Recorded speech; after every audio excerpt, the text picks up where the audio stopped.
Good morning, pop culture. We are live. It's Friday, June 29th, 2018, and the world is a little weirder than it was yesterday, but what do you expect? We're going to talk about the big news, Indiana Jones 5 missing its release date / getting Jon Kasdan as a writer, as well as celebrating the 30th anniversary of Coming to America, and talking about what's coming up this week in terms of box office, as well as the 4th of July weekend. And as always, whatever you guys want to talk about. So, as people are rolling in, Logan Michael, thank you for your super chat. Good morning to you as well. Good morning to so many people. Good morning or good afternoon to you, Moose. Thank you, Trevor, for your well wishes from the UK. So, hopefully you guys tuned in for last night's episode of World Class Bullshitters, episode 129. I do say so in my humble opinion. It was our best show. It was a lot of fun. I loved it. It was brought to you by Crown Royal. Morning bullshit on this Friday. I like the name Morning Bullshit. Good Morning Pop Culture has that ring to it. I think it has similar syllables to Good Morning Vietnam, so there we go.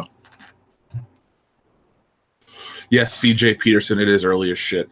But we go live like this Tuesday through Friday from 7:45 to 10 a.m. Eastern Standard Time. Hello, Lime Green Hulk. I'm doing well. A bit tired because I was up late with the show last night, but I got 2 big cups of coffee from Dunkin' Donuts, and I'm here, so that means I'm happy. Can I have Aiden Paladin on the High Council? All you got to do is shoot us an email, worldclassbs@mail.com, so we have a record of it, and I will reach out to those people. Thank you, Johnny 5, as well as Scott Lazar.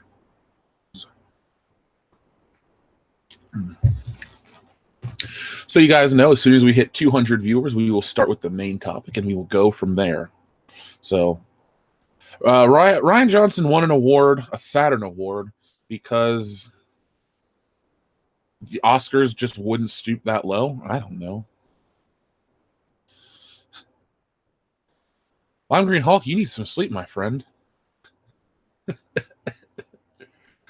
Oh, Veritas. I don't know. We'll find out in just a moment, Midnight Spares. But Indiana Jones 5 is looking like a dumpster fire. Then again, it can't be worse than Indiana Jones 4. So take with that what you will. Is this going to be a prequel situation where the previous one was so bad, or the previous ones were bad, but the next one was so bad that the previous ones look good? I don't know. But what will be funny is if they try to put some of this weird SJW stuff in Indiana Jones, which is, a historical piece. So they usually try to keep Indiana Jones close to the historical accuracy. And I know there's Battlefield 2, or Battlefield whatever it's called, with the lady with the robotic arm, and they're trying to fuck up the historic aspect. But please, let's just not think about that this morning. Yellow Rain, there should definitely be practical effects in Indiana Jones. Logan Michael, we don't need a new Indiana Jones movie. First off, Logan Michael, thank you very much. I agree. We didn't need a 4th Indiana Jones movie. All we needed was a nice merchandise blitz in 2009 to celebrate the 20th anniversary of The Last Crusade, to go alongside with the Star Wars toy line that's been out. And here we go.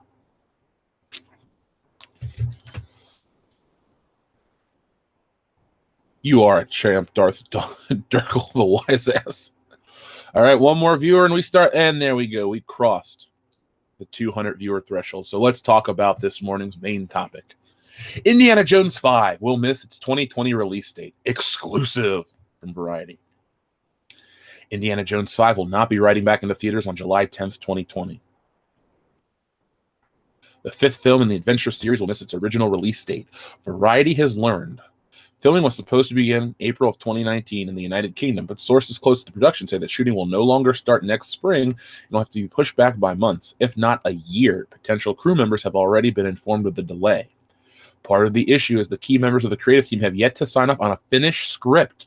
Collider reported on Thursday that Jonathan Kasdan, son of Raiders of the Lost Ark scribe Lawrence Kasdan, has been enlisted to deliver a new draft. A deal has yet to close to bring the writer on board, but it looks like it will happen soon. David Koepp, Jurassic Park, took the first pass at the script. At one point, the fifth Indiana Jones was supposed to hit theaters in 2019. Insiders stress that both Steven Spielberg and Harrison Ford remain committed to revisiting the once beloved franchise about the globe-trotting archaeologist. Spielberg, however, has a full dance card of projects in development, and it's possible one of them will slide in front of the Indiana Jones sequel. The Oscar-winning director is in pre-production on a remake of the West Side Story. Didn't know that. There's also toying with making the kidnapping of Edgardo Matura, a history drama starring Mark Rylance. Ford will be part of the voice cast for The Secret Life of Pets 2. At Disney, the studio, has released the fifth Indiana Jones movie.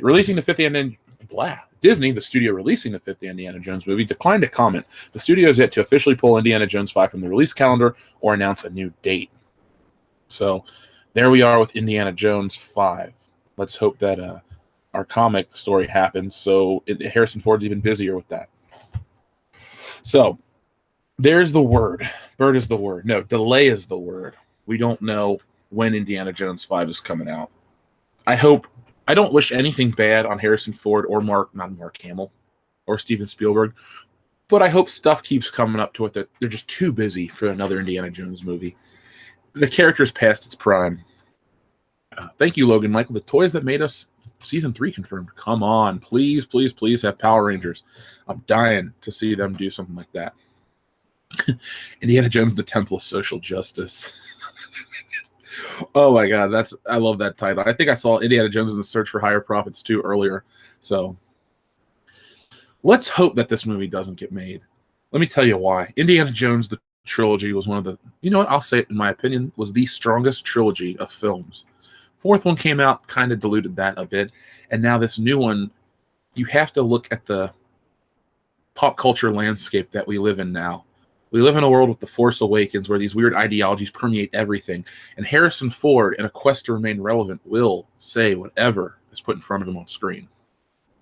Steven Spielberg has the power to make a movie any way he wants, but certain people will get in his ear. Because remember, he is friends with Kathleen Kennedy, and Lucasfilm still owns Indiana Jones. So the same people that do Star Wars have the power to do Indiana Jones.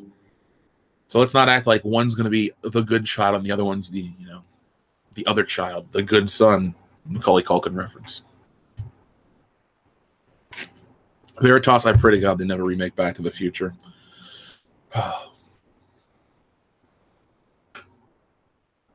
So in the comments, in the chat, let me know what your favorite Indiana Jones film is, and press F if you hope this movie never gets made. So while I wait for that, I'll tell you that my favorite Indiana Jones movie is Indiana Jones and the Temple of Doom. I love the action. I love the adventure. I like Willie Scott. I like Short Round. Indiana Jones is very heroic. It's a life or death situation in all the films, but in that one, he's a little more noble, where he could escape and get on with everything, but he saves the kids, and a big fight ensues. And I love the fight on the cross bridge, or the drawbridge. Lots of F's rolling up. I thought I saw Brian Lape, Channel Dad. Brian Lape, how was your birthday, my friend? I hope you enjoyed it. Do I think that River Phoenix was a good young Indiana Jones? Yeah, I liked that just fine. I liked River Phoenix. I liked The Last Crusade. I've said like way too many times this morning, and I apologize. No, but he did a good job. I think he was cast because Harrison Ford said that he looked just like him as a young kid in that point in his life. So that's why he was cast. But he did a good job. He was only in the movie for such a short period of time that it really couldn't even be offensive. Logan Michael, thank you very much again. Harrison Ford is too old for this. He can't even fly a plane anymore. Yeah, they're going to break his leg. If he broke his leg on Star Wars running around a bunch of CGI green screen sets and some stretchy pants and a fake leather jacket, what do you think is going to happen when he's out in the real world doing shit? The guy's going to die. He'll break a hip. He'll tell everyone he's fine. When someone tries to offer him medical attention, they'll tell him to fuck off. And then Harrison Ford will just, die in his sleep or something in his soft, comfy chair. But yeah, Harrison Ford is definitely too old. We're getting a lot of Last Crusade. I'm seeing a lot of Temple of Doom. Last Crusade, Temple of Doom, the Temple of Doom. All right, there we go. There's some Raiders at the top. It honestly looks pretty even. If I stopped and read everyone's answer, we might see a pretty even blend of Indiana Jones films from the first three. I don't see any of the Kingdom of the Crystal Skull movies.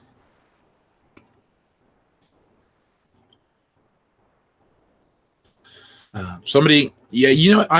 You expect the Obi-Wan movie to suck? Well, it could definitely suck. It could definitely be okay. Solo was better than The Last Jedi, but it doesn't mean it was great. So,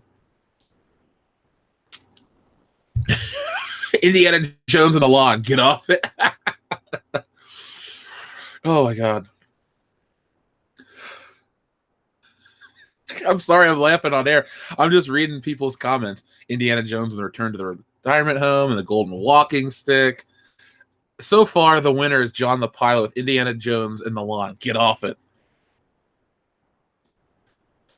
You hated Willie Scott. She was annoying. Well, I will say this. Willie Scott is annoying, but she's no worse than Marion going, Indy! I mean, come on. That's the same shit, different day. So I'll go with Willie. Marion gets captured multiple times, as does Willie, but I just don't find Karen Allen appealing, and I don't think she's that cool. She's not like Princess Leia cool, or she's this like bad chick. I just don't find her that way. But not every woman that Indiana Jones would run into would be like that. At least we can say that the women of Indiana Jones were all varied and different. We started with Karen Allen, who was a tomboy from Indiana Jones past. Then we moved to Willie Scott, even though chronologically she came first in 35. We had Willie Scott, who was a pampered woman, and then we had Dr. Elsa Schneider, who was a Nazi. So at least all three were different. Bond girls are a dime a dozen. These three women definitely brought something new to the table. Bill Hoover, thank you very much. Do you think Indy will suck on any others? Sure, Karen Allen will come back. She needs a job. Or maybe George Lucas will get lonely. I don't know what it's like to be married for a long period of time. So maybe the love is gone and Harrison Ford and George can, rekindle that relationship. Christopher Lowe, thank you very much. Cancer is better than The Last Jedi. Sure. I don't want either, though. You know what? I'd like to live in a world where I don't have to experience either. So thank you, Christopher Lowe. Maybe it's like a skin tag cancer. You just boom, it's off, and there you go. Never again. Green, 49285. My good friend. My best friend, Dion Green, is here in the chat, folks. Everyone say hi to Dion. Indiana Jones 6, the pig's pussy is pork. Fuck you, Dion. Oh. Marion Ravenwood's all right. Let's not forget that she popped up in Kingdom of the Crystal Skull. So we have good memories of her from Raiders, but just as bad of memories from Kingdom of the Crystal Skull. Phantom of the Night. Thank you very much. There already was a fifth indie film. It was called The Adventures of Tintin. I liked that movie quite a bit. I've never really read a comic of Tintin. That's what Gay or something the guy's name is like that. So I'm aware of it, and I've seen the art, and it's really cool. But The Adventures of Tintin was a lot of fun. I saw it on Netflix a couple years ago, and I don't regret watching it all. Put it like this. If I caught it on Blu-ray relatively cheap, on like a Black Friday special for, $5 to $7, that'd be something I'd pick up and watch every once in a while. It's one of the better animated films that have come out in the last 10 years. Was it 2012, I think? I'm not 100% sure when Tintin came out, but I did see it, and I liked it a lot. Logan Michael, thank you very much. Indiana Jones 5, more Shia LaBeouf. If it comes down to Indiana Jones with some weird fetish because Jonathan Kasdan's an idiot, or Shia LaBeouf, I'm going with Shia LaBeouf all day, every day. Seeing a lot of love for Dr. Elsa Schneider. TBB Animations, you just joined. Well, good morning. Good morning to everyone who's just joined. We've actually doubled in numbers. So according to Variety, Indiana Jones 5 will miss its 2020 release date, as well as have Jonathan Kasdan write a script. Nothing's been locked down, but he's been contacted to write the second draft.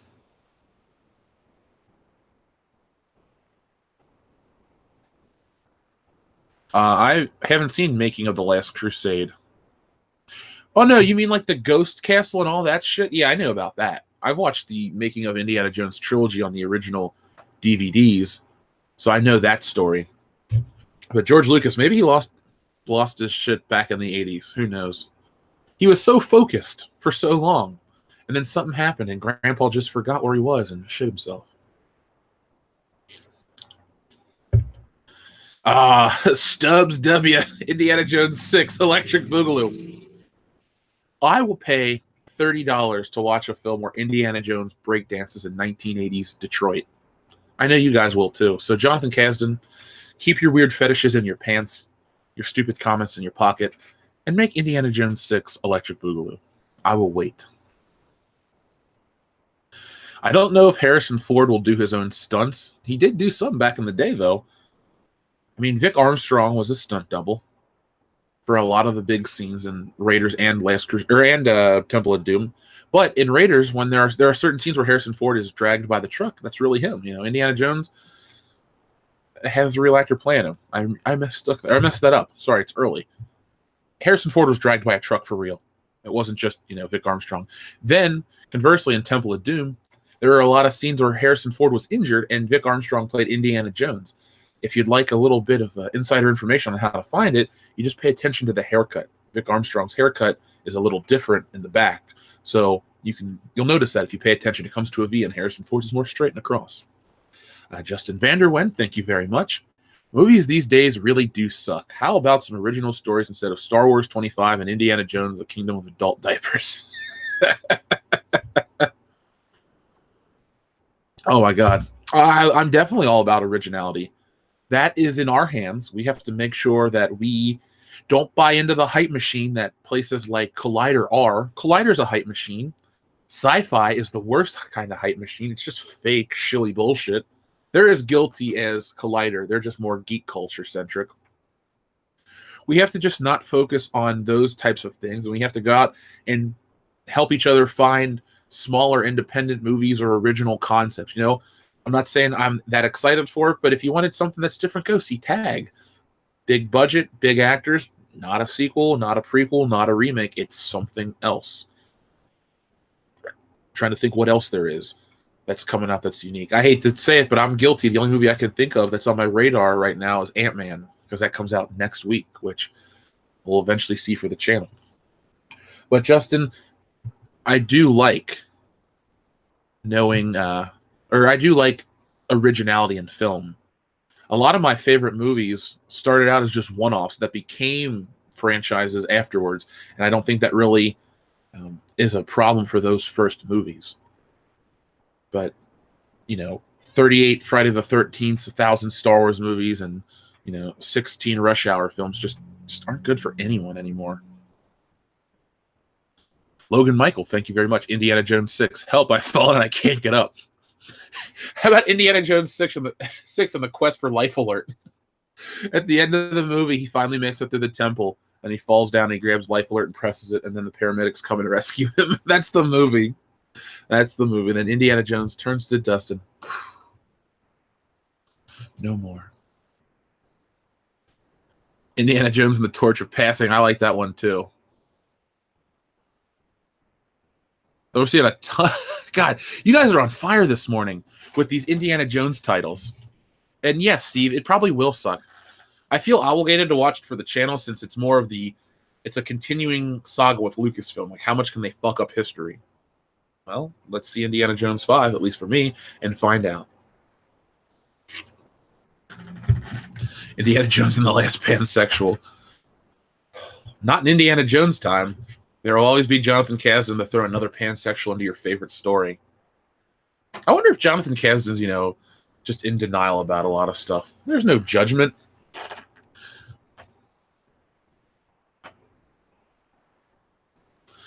Rhino, are you talking about how he hit 400,000 on his Cyberfrog book? I saw that. I joined up this morning. I signed up for Cyberfrog myself because I didn't want to miss out. I didn't realize it was at the end of the Indiegogo campaign, so there we go. Cecil was on fire. Well, I'm glad Cecil was on fire. Cecil's a fun guy. And good morning to you too, Abomino. Indiana Jones and the Empty Barrel. I know I keep saying this one's my favorite, that one's my favorite, but Andrew Falls may win with Indiana Jones and the gay son no one speaks of.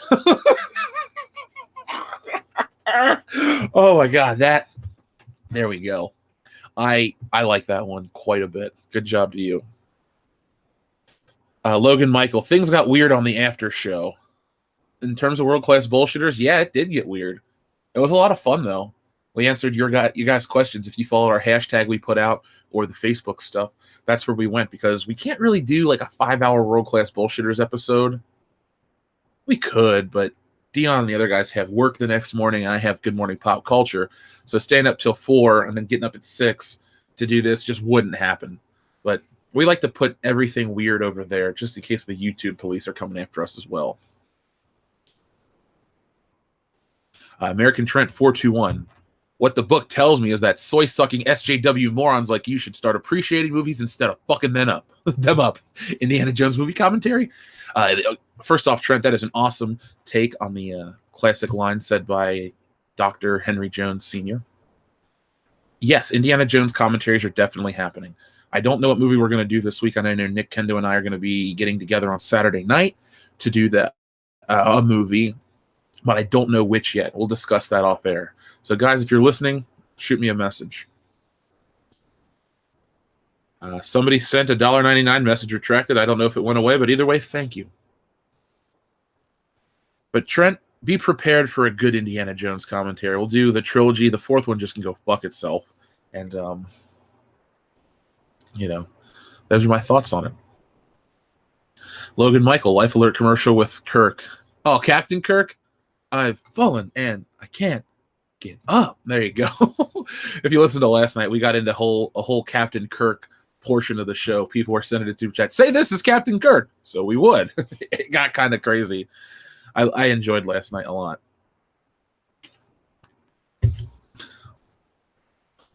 Let's see. Indiana Jones, and I forgot where the studio is.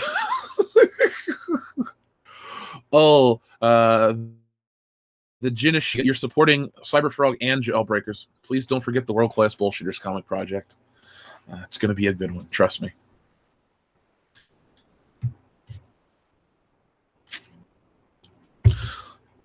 And the Catheter for Diversity. Gay son no one speaks of and Catheter for Diversity are, awesome. Oh, guys, you guys are cracking me up. Temple of Dimension. Oh, man, these are harsh. I love it. Yeah, they do need to do... Well, they should have done a Fate of Atlantis Indiana Jones film in, say, 1993 or 4. It's funny how Harrison Ford wanted to separate himself from his iconic roles after he had already been super established as an actor.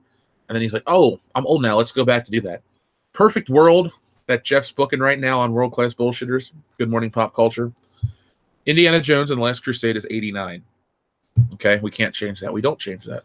Then we move to 1993, and we do Indiana Jones 4, Fate of This. Then we move to 1996, and we do another Indiana Jones film.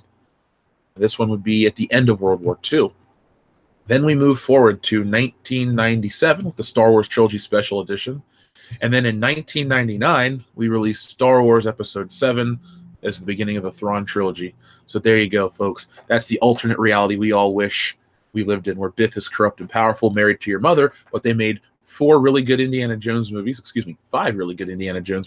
and the Thrawn trilogy exists. So you can have Biff and no mother, or good Lucasfilm Entertainment. Your pick. Liam Neeson as a main villain. That'd be awesome. Liam Neeson's the shit. I love Liam Neeson. Temple of Thunder Mug.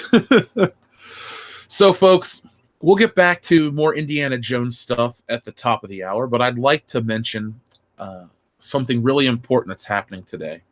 1988 was 30 years ago. It was the year that I came out. It was the year that all kinds of excellent films came out. And I want to take a moment to talk about one before we get too deep into the show, because we always do, and that's not a problem. It's Good Morning Pop Culture. It's our show, not my show. And it's a lot of fun that way. But if you haven't seen this film that I'm going to show on screen right here, you're missing out, guys. You're definitely missing out. So Windfall, it's not my birthday yet. Thank you, though, for those kind words. It's in October, and we're going to have a live stream from my party because all the bullshitters will be here, and you can ask us anything. But today is the 30th anniversary of a little film called Coming to America.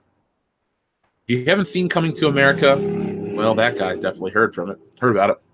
But if you haven't seen Coming to America, I suggest you check it out. It was progressive before progressive was a thing, a problem. It was directed by John Landis and starred Eddie Murphy, Arsenio Hall, James Earl Jones, Samuel L. Jackson. One of his first big roles is that film. Cuba Gooding Jr. is in that movie. And it's a lot of fun. It's one of the last Eddie Murphy movies that are truly great. Yeah, the Golden Arches, Randy Watson and Sexual Chocolate. See, here we go. I'm putting up a picture from Coming to America, and you guys are quoting the movie. Instantly, there are things in your mind that you associate with this film. That just goes to show you the power of a good script, good performances, good writing, and no one cares about an all-black cast. This movie doesn't say, hey, we're all black, blah, blah, blah, that's why it's a good movie. No, it's a good movie because it's well-written and well-produced on every level. You had Eddie Murphy at the height of his career. Arsenio Hall was, maybe he was just a Ghostbuster on TV, but he was still awesome. You had Soul Glow. You had John Amos roll in with his McDowell's thing. You had Eric LaSalle as the douchey boyfriend. There's just so many elements to this movie that work. James Earl Jones, who could be Eddie Murphy's dad? Darth Vader. So there you go. But the movie worked on so many levels. And I want to bring it to your attention this morning because if stuff like Black Panther is going to be made to be this bigger social movie than it really is, Coming to America should, because it's the story that Black Panther followed before Black Panther the movie. The comic was out for over 20 years first. I can't deny that. But Coming to America did it first on film, and that's where it matters. So if you haven't seen it, check it out. I highly recommend it. A lot of people are getting excited in the comments. Yes, it is a full-on classic, Chris. It is definitely a full-on classic. It's in my collection. It should be in your collection. But I bring this up, too, because I'm posing a question for you in the comments and chat.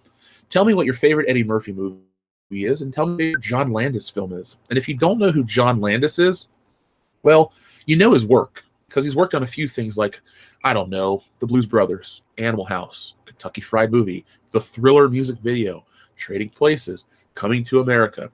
John Landis is one of the best, and I mean best directors of all time. Not just in terms of comedies, but in terms of a legacy. Like, the guy knew films. He did American Werewolf in London. How can I forget that shit? The Grand Inquisitor says Zamunda is better than Wakanda. I agree 100%. Wakanda is fine. I'm not here to shit on Black Panther, but I'm here to say if you shouldn't forget about Coming to America. Oh, it's an old movie from the 80s. Who gives a shit? It's actually funny. There are dozens of people, hundreds of people watching, and dozens of people in the chat quoting this film. Besides the stupid line about colonizers or I never freeze, what is a memorable line from Black Panther that will transcend the film itself? There are about 30 off the top of my head that you could probably come up with Coming to America. Like, your rent's due, motherfucker! Like, that one alone. Like, and there's just so many great lines. Or when he sings To Be Loved. Or when the neighbors are like, fuck you. And he's like, yes, fuck you too. Like, there's just so many moments to Coming to America that kick ass. Was it ahead of its time? No, because the 1980s belonged to Eddie Murphy. And on the comedy front, he was the face of comedy for that entire decade. You had Beverly Hills Cop, you had Trading Places, you had this, you had 48 Hours, which wasn't as much of a comedy, but it still was funny in points. You had The Golden Child, Beverly Hills Cop 2, you had Eddie Murphy's stand-up Raw and Delirious. The dude ran the decade, and this was his second to last movie. I think Harlem Nights was 89, but this is one of his best roles and one of the best movies he ever starred in. So I implore you guys to check it out. Coming to America sits on my top 3 list of favorite films of the year I was born, 1988. First would be Die Hard, because Die Hard's one of the best movies ever. Second would be Beetlejuice, and third would be Coming to America. Why isn't Coming to America second? And not, well, definitely you know why it's not first, because Die Hard's Die Hard. But Coming to America is second because I watched Beetlejuice as a kid, loved the cartoon, had the toys, got a different emotional attachment. But Coming to America is a fantastic film. So happy birthday, Coming to America. Lots and lots of love for Beverly Hills Cop, and you guys are making me happy. Hi, Warren Filbert. We have a super chat from Dio Brando. Thank you very much. Would you be down for a Beverly Hills RoboCop movie? Yes. Anything's better than Beverly Hills Cop 3. We can get John Landis to direct it because he fucked up part 4. You know what? Nah, we'll get Martin Brest. He did part 1, and that's the best. But we got to get Peter Weller back on board, as well as Eddie Murphy, Judge Reinhold, Ronnie Cox. Well, Ronnie Cox. There's the problem right there. Ronnie Cox is in both franchises. You could do a weird Bogomil / guy from an Omni Consumer Products thing, and he could be Bogomil, but every time RoboCop looks at him, he thinks, he looks at his face and sees a little thing like, oh, it's him. Guy shot out the window. But yeah, Dio Brando, you know what I want you to do is remind me of that when Dion's on air, and he and I will freeform an idea. We'll bullshit an idea on air about what the plot would be to Beverly Hills RoboCop. Like, does Axel Foley get shot up in Detroit, and Surge decides to rebuild his body in Beverly Hills? Like, there you go, baby. There's a lot of fun things we could talk about with that. Grant Smith Bates, I like that comment. Eddie Murphy equals Beverly Hills Cop, hands down. John Landis equals Thriller by Michael Jackson. Let's see. Down Forward Punch. Juices and berries. This shit is an ultra Thank you, Down Forward Punch. Logan Michael, did I see your last super chat? I'm going to read it in just a second. I did not see it. It scrolled down real quick. Brian Lee with Rocky Marciano. Yeah, all classics are right. I know World Class Bullshitters talks a lot about Star Wars, and we're not going to change. We also talk about how bad entertainment is currently. But let's just take a moment to remember that there was a decade where movies were pretty damn solid overall. There was a decade where creativity trumped ideology. There was the search for profit, and that's why you had a lot of those canon films from Golan Globus, and a lot of Schwarzenegger shit was because, hey, Schwarzenegger's a big, muscly guy, and we can market that, and that's awesome. But let's just remember, guys, the 80s was where it's at. So Logan Michael, bad pun, coming into America, spelled with a C-U. Maybe we'll do America Chavez. Would anybody? No, I wouldn't even finish that sentence. That's gross. And Logan Michael, again, thank you. Did you see my last super chat? I did, and I just read it. So thank you for everybody who's helped World Class Bullshitters this morning. Yeah, Mike, Eddie Murphy did call out Bill Cosby in the 1980s, and look what happened. You look back on the thing about his son, who sadly passed away, where Eddie Murphy's like talking to Bill Cosby, you cannot say fuck and all that stuff. Well, Bill Cosby's a damn hypocrite, and we've learned that through history. J-Tank7, hey brother, great show. What movie for a remake? Logan's Run, Last Starfighter, or Black Hole? How about Black Hole? Because that's a Disney movie, right? Let Disney remake their own shit. Logan's Run could be interesting if done by like a Neil Blomkamp or somebody like that. I don't know if I would prefer... The Last Starfighter works because it's so 80s. I mean, obviously the effects would be a million times better, but the whole kid in an arcade type of thing, you could adapt it to be like a kid on Xbox Live or PlayStation Network and something like that gets recruited. But with that, you would fall into the similar territory of Ready Player One. So do you risk emulating Ready Player One, which I thought was a solid film, or do you just not touch that and let that remain a deliciously 80s film? That's what I'd say for Last Starfighter, and let Logan's Run be its own thing. So Black Hole, that's my answer. I know it's a long roundabout way, but thank you, J-Tank. And I wanted to make sure I gave your question proper time. Other movies, I'm trying to think of other remakes, because some movies could be remade and I wouldn't give a damn about. Yeah, there's some bad horror movies that you could remake out there too that I wouldn't be too offended. Certain ones you don't touch, like Rob Zombie remake in Halloween. He didn't even add anything new. Oh, Michael Myers is a hillbilly. And when I say add anything new, he may have added more scenes to the movie that weren't from the original, but you took away the mystique and the aura, the mystery of Michael Myers was dead. He's just a big hillbilly. So who's afraid of hillbillies? Not many people. They're broke. And if you're a hillbilly listener of world-class bullshitters, I apologize. But then again, how did you find us? Logan Michael, thank you very much. Bill Cosby, I put the sleeping pills into pudding pop. Oh, man. We should, when Dion is back on air, we'll talk about Bill Cosby and how I never liked Bill Cosby based on his humor just alone. I never found him funny. And then we find out what an animal piece of shit the guy is. So that'll be kind of interesting to have Dion's take, because Dion was fine with Bill Cosby. I didn't grow up in a black household. I may be of many different races, but I grew up watching Family Matters and Fresh Prince of Bel-Air. Those were a little more I don't want to say fantasy based. They were grounded in reality, but they did some crazy shit. So Cosby Show was just boring. Put it like this: when I was a kid, I would watch cartoons and kid shows on Fox. But when 5 o'clock hit and the Cosby Show came on, I knew it was time to turn off the TV and get ready for dinner. So there are many things about Bill Cosby that I don't like. A lot of people giving respect for the 80s. Yeah, the 80s was great. I wasn't even alive for a lot of it. But, you know, I could go back and list off 30 movies from the 1980s that are better than anything that's coming out today and that shouldn't be remade. And even if I don't hit a big one like a Back to the Future, I can bring up something like Escape from New York. I can just hit John Carpenter's filmography from the 80s and pretty much top any director that's putting out work now or has for the last decade. James Cameron, what did he put out in the last decade? Avatar. Well, I think Avatar's crappy. It made a bunch of money. That doesn't mean it's good. Last Jedi made $1.3 billion, guys. Do you consider that a good film? No, you don't. Yeah, so Last Jedi remake would be fine. Let's get those fans' anger. Let's get their anger boiling, and let's do it. Remake Dune, but make it good like the book.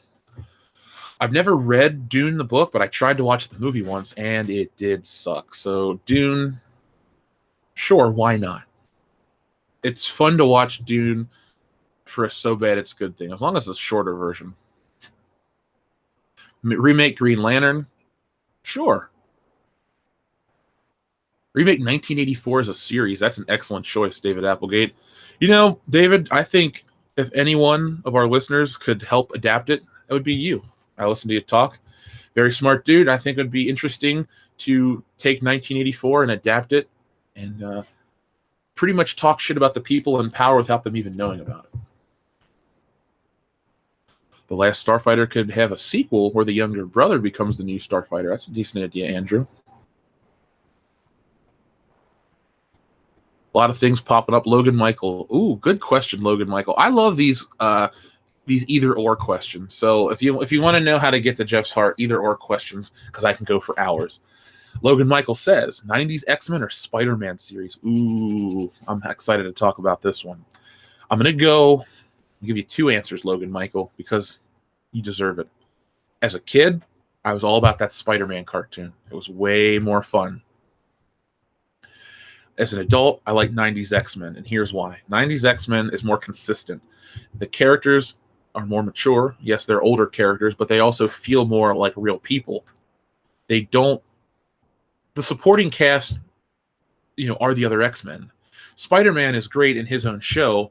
Aunt May is okay, but then you have really lame versions of Harry Osborn. Well, Harry Osborn's pretty lame himself.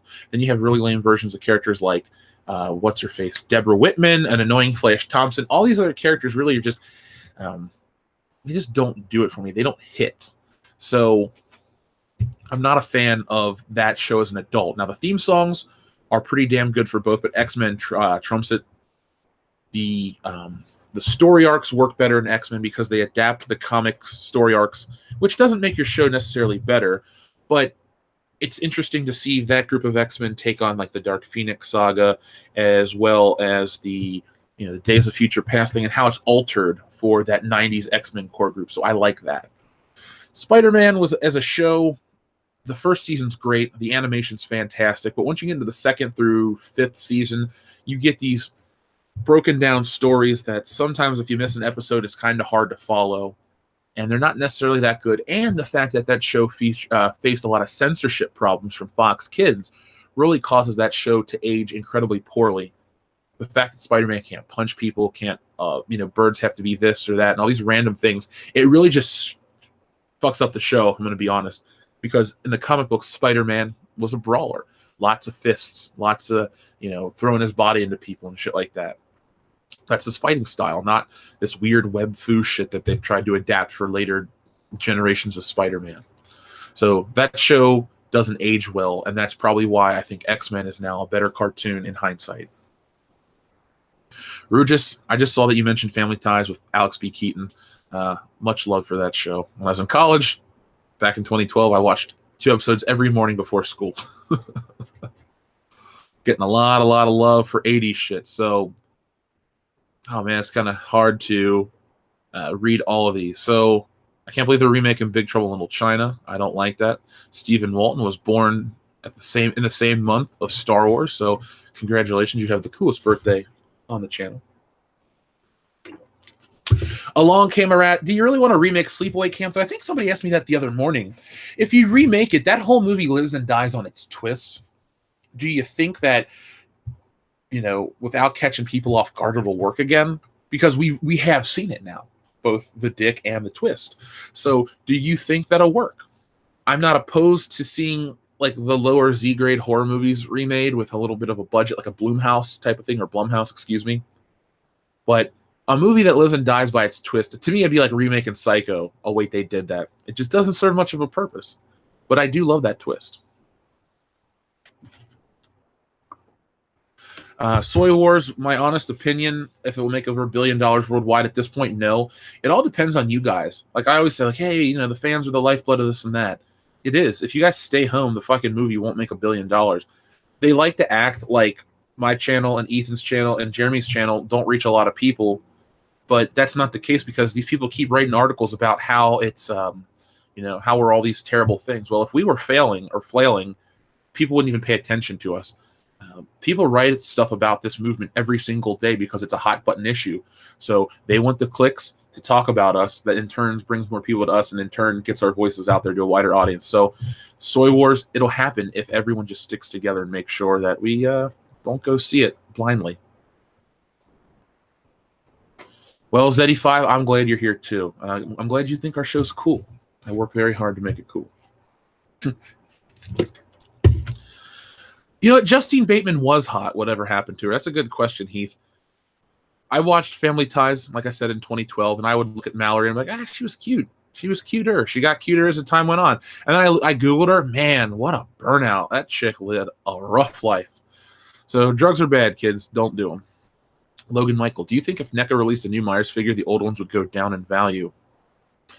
I think the Mezco one will cause the NECA figure to go down in value, Logan. Now, if you already told me which one you have. So if I were you, just, if it's not open, don't open it. Hold on to that shit.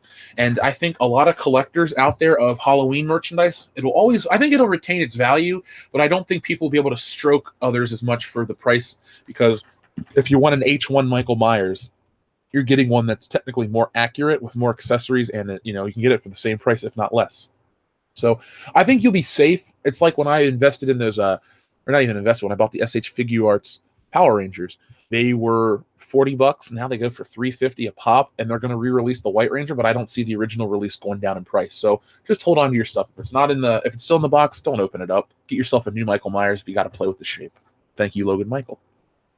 Hello, Wooden Cloud. Dio Brando, the 90s Spider-Man had Blade and Punisher in a crossover episode. Don't ask me how they got past the censors in the 90s. Well, let's bring in the Blade topic first real quick, Dio Brando. Blade was coming in to fight Morbius, who wasn't even using his fangs. He was using those suckers on his hands to extract plasma. So that seems a little safer for the kids and the families. The funny thing is, Fox had a boner for Spider-Man censorship, but Batman was on the same channel with way less restrictions. And look at the show. Had Spider-Man had the same ability to be what Batman was, we would have 2 shows that are on equal footing because Spider-Man and Batman are equal quality in terms of characters and worlds that they inhabit. Here's the problem. When people talk about these 90s superhero cartoons and in the same sentence you talk about Batman and Spider-Man, Spider-Man to many was the best of that decade, but that doesn't mean it was even on the same playing field as Batman. Spider-Man was, like store-bought or the store brand, you know? Yeah, the store brand's good and a lot of people like it, but there's a reason Coca-Cola sells all over the world, but not Big K soda. So I know I keep using food analogies, but that's who I am. Go to my Instagram, the Jeff Hicks. It's food, comics, and toys. It's my life, or was my life. Now the show supersedes all that. But Dio, Brando, it was interesting to see those characters, but no one got shot. They used laser guns. The Punisher didn't really torture anybody. You had microchip in the van, and they used missiles and random shit that kids couldn't get a hold of or emulate. So I guess, and he wasn't in black. They made him a blue Punisher, a bluish gray hued Punisher, and he was fighting the Man Spider. So there you go. There's my answer to how they got around it. Fanciful, crazy things that were happening without that real down and dirty Punisher vibe that you need. Let's see. Andrew Dale liked X-Men Evolution. I remember catching that for the first time and was like, oh, this is different. Mr. Johnson, 1072, gave $2. Thank you very much, Mr. Johnson. I appreciate that. Omar Pumer. How about a closer adaptation of Starship Troopers? After reading the book, I can't enjoy the movie. Well, Omar, I believe that's happening. I think that's in the works right now. When I was on the Deplorable Batcave on Monday night, they talked to me about a list of remakes, and Starship Troopers came up. So the way I look at something like a Starship Troopers or The Thing is that they're adaptations of books, and you just choose to adapt the same material over and over again. I don't necessarily consider that a remake. So like Willy Wonka and the Chocolate Factory and Charlie and the Chocolate Factory, both adaptations of the book Charlie and the Chocolate Factory by Roald Dahl. I don't consider the new one good at all. But here's the thing. I don't fault it for being another Willy Wonka movie. I fault it for sucking. Gene Hackman. Gene Wilder was Willy Wonka. It was weird. When he died, I was genuinely sad. And then on TV the next day, a bunch of channels played Willy Wonka and the Chocolate Factory. So, side note, he transcended the character people really gave a shit about him. I even talked about it here on the channel. But with Starship Troopers and stuff like that, to me, it's just another adaptation. I'm not saying that we need another one, but I'm less bothered by the fact that people would do an adaptation of a book. That's kind of like what they're doing with these James Bond movies with Daniel Craig. They're readapting certain elements of the classic Ian Fleming book. So in many ways, they're a remake without being a remake. So there's a rumor going around that the next Bond movie is going to adapt Moonraker more accurately to the book, which I'm fine with because Moonraker is the worst James Bond movie, so it can't get worse. So thank you, Omar. Jaron Ricewig, I'm 17, wasn't alive for the 80s, but holy shit, the video games were good. Didn't have to pay for microtransaction, loot boxes, or DLC. Well, you didn't have to do that in the 90s either, but the 80s video games were great. You had Super Mario Brothers 1, and I mean, technically you had, I think 3 came out in 1989 in Japan, and then 90 in America, so technically, I think Mario Brothers 3 is an 80s video game. But you had the first 2 Legend of Zelda. You had all kinds of great stuff. Contra, man, that game's hard as shit. But I don't think we want to forget the 90s in terms of the next evolution of 2D side-scrollers. I'll play Mega Man X over the original Mega Mans any day of the week. Maybe it's nostalgia. Maybe it's just, it's the evolution. It's like, the PlayStation and Nintendo 64 3D games haven't aged as well as stuff from the PS2, Xbox, and GameCube era. It's all about learning how to work in that element of 3D landscapes, or they've refined the platforming aspects of a lot of Super Nintendo games as opposed to Nintendo games like Super Metroid is better to me than the original Metroid. Mario World is better than Mario Brothers. Like literally just the super versions on the Super Nintendo. But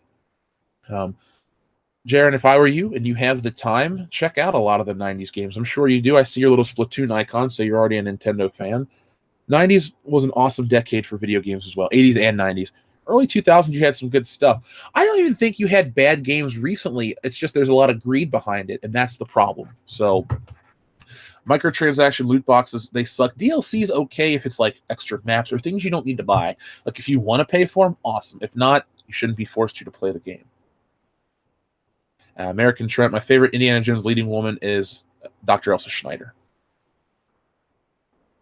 A Jaws remake. No, thank you. No, thank you. Let's see. Here we go. Good friend Logan Michael again. They should use a retro camera in horror movie remakes. The movies would have a scarier vibe. I like that.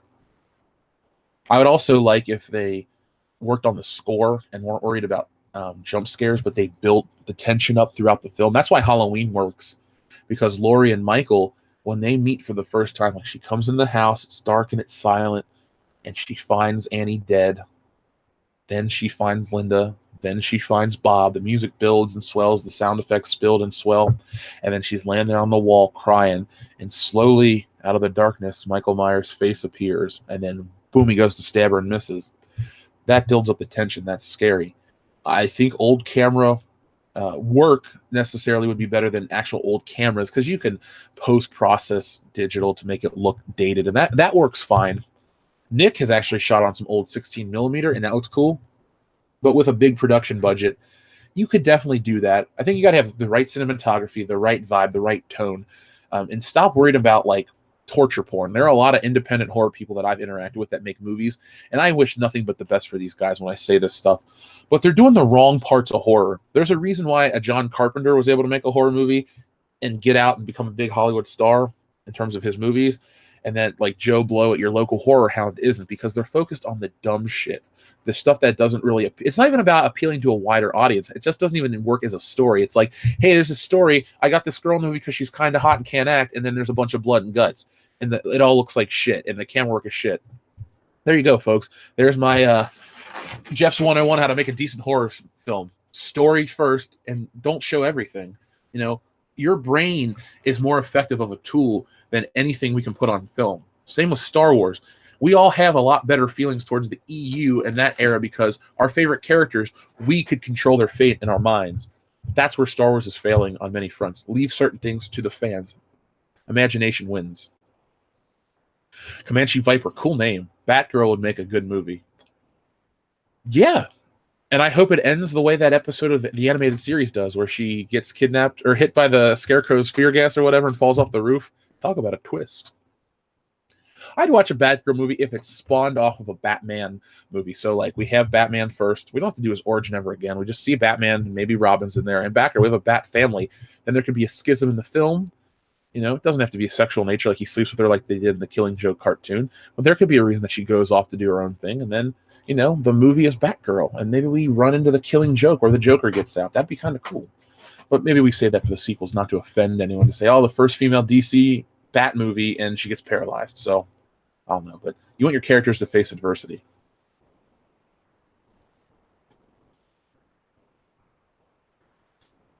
Let's see. We got a lot of people sending in super chats. Thank you very much. Hardest NES game to play besides Silver Surfer. I saw the Andrew Video Game Nerd episode, Logan Michael. The hardest one for me was the Incredible Crash Dummies as a kid. I couldn't get off the first level. You ride a goddamn unicycle through a crash test center. It's a terrible video game. It's so hard. It's so dumb. I inherited the NES from my dad when he died. My mom bought me a handful of games. They weren't very good games. They were basically licensed ones, or we had Mario. When I got to the Super Nintendo, then I got to start picking my own games, and there were a lot of fun ones on there. But for me, the Incredible Crash Dummies was just ridiculous. LJN games were shit. I think LJN did Silver Surfer, so there you go. Pansexual Freddy Krueger. I'd watch that. I think Freddy Krueger is already kind of there. I don't know what they've done, Generic Edgelord. Indiana Jones is not a trans or a black guy yet, but he's missing his release date. American Trent 421, favorite Raiders or Indiana Jones actress, Raiders of the Lost Ark or Last Crusade? Are we talking favorite like in terms of content or looks? Because Dr. Elsa Schneider's hot. I find Willie Scott attractive, but not Marion at all. In terms of content of character, Dr. Elsa Schneider, because she's interesting and a Nazi and a villain. And I do like how she plays Indiana and his dad. That's interesting. That makes the character have more depth. And then Willie, because, whatever. Damsel in Distress doesn't always have to suck. It works. And then, because I just love the play. Oh, shut up, Willie and shit. Where, remember the part where Indiana Jones and Short Round are in the room with the spikes coming down from the ceiling?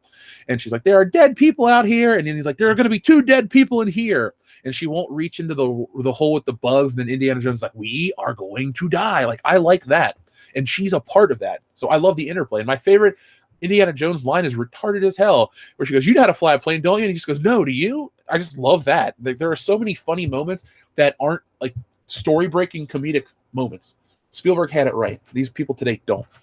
So American Trent 421, that was a roundabout way to answer your question. Galen Barbie, cool name.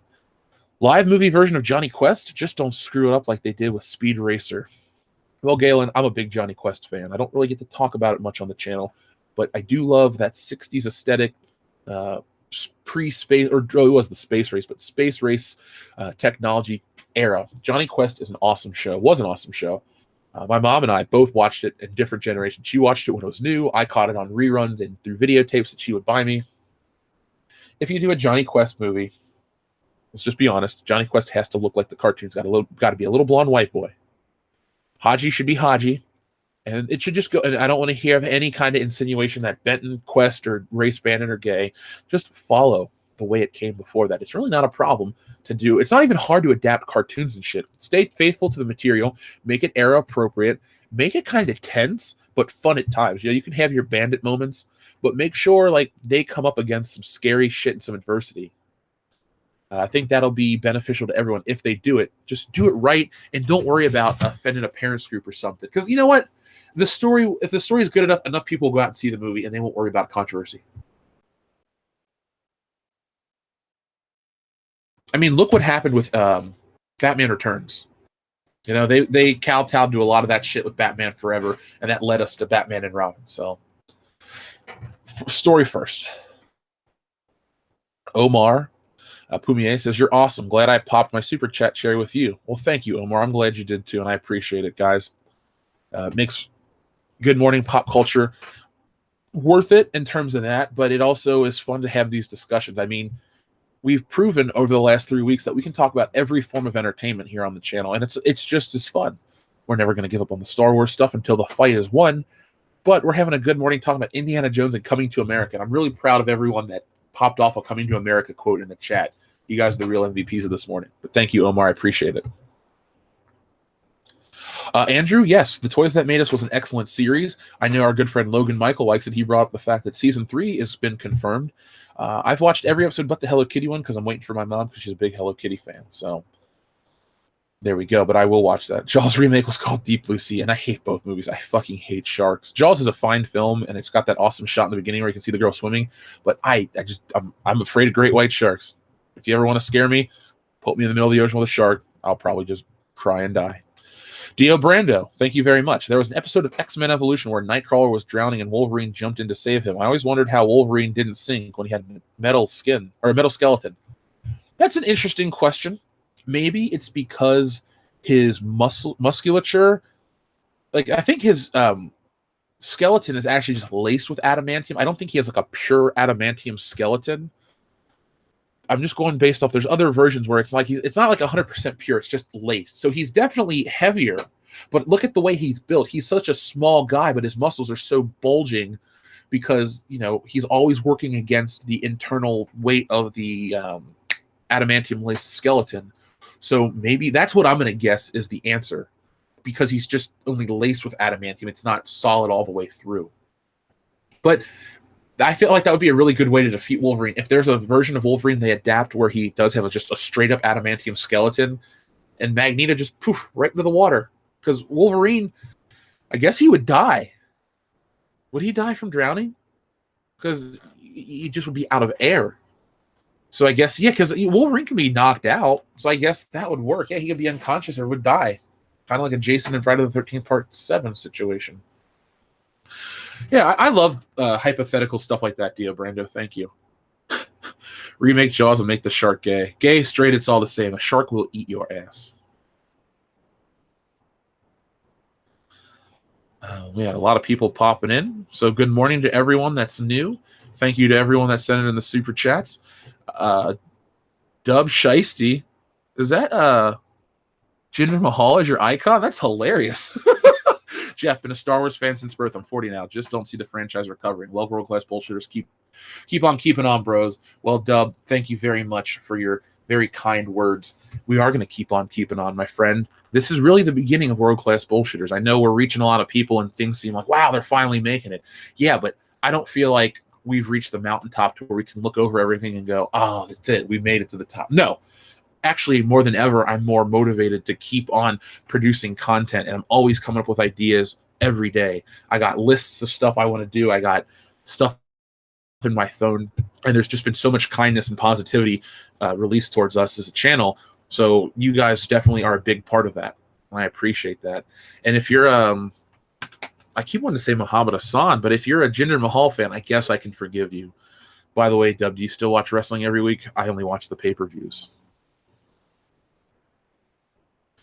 What was my favorite concert I've ever been to? Probably Weezer in 2015 because it was 90 minutes. I just like short concerts.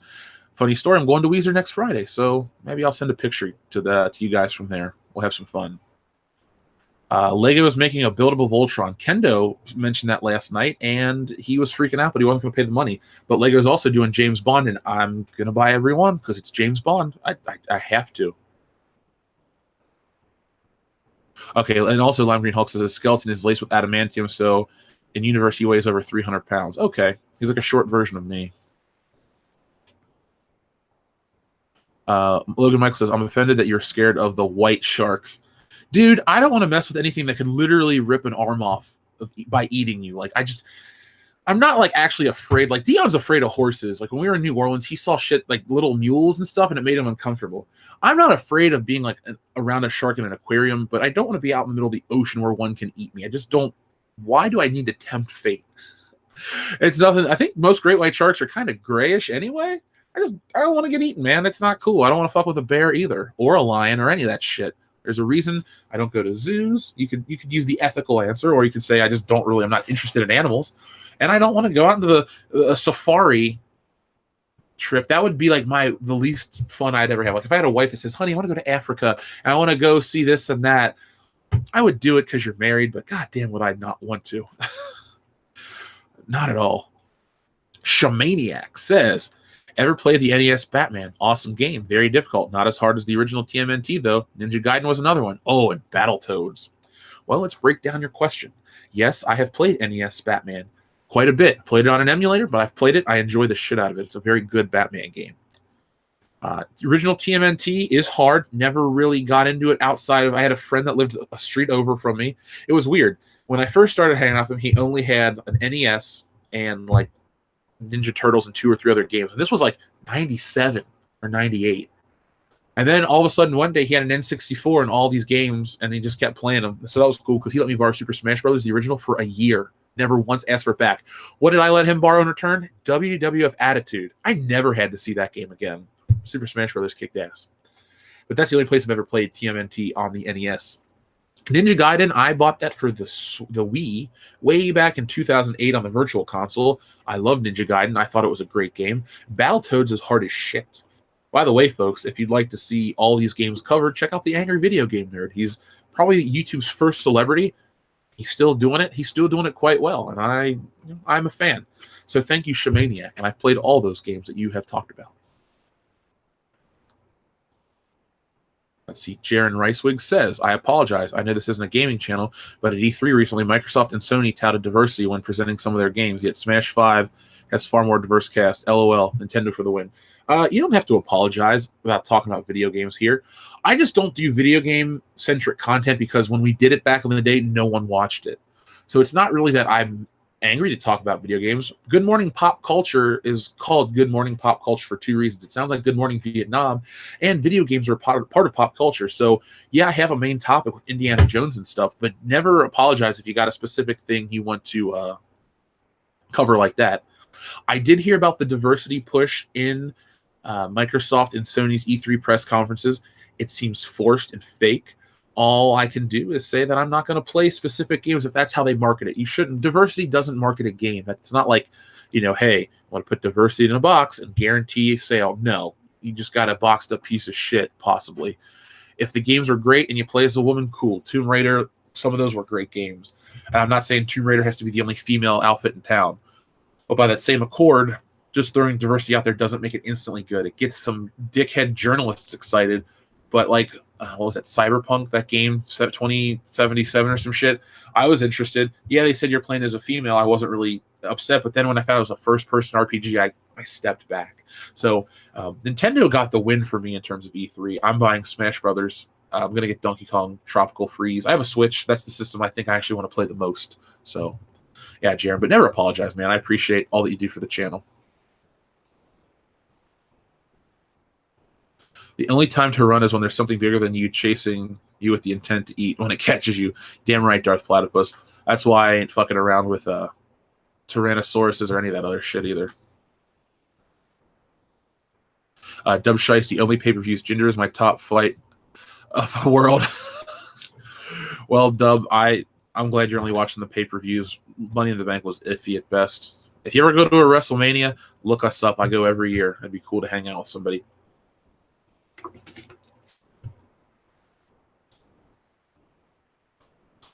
Zaire, thank you very much and good morning to you. Sorry to mention Star Wars, but just realized that Solo made $130 million less domestic than the Minions movie. What upcoming games are you excited for?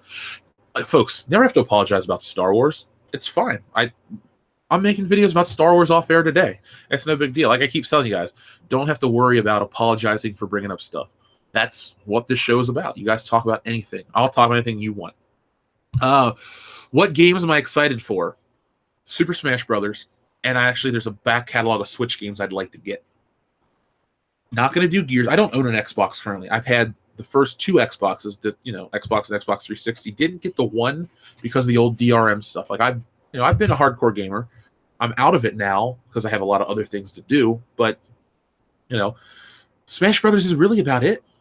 Oh, Spider-Man. I take that back. Spider-Man for the PS4. I will get that game because it's Spider-Man. Now, I will wait for reviews, and I need confirmation of the original costume in the game as well as the symbiote suit because I know I sound like a wet blanket. I hate the new suit design. It could be the best story in the world. There's that white spider. That's not Spider-Man. I'm sorry.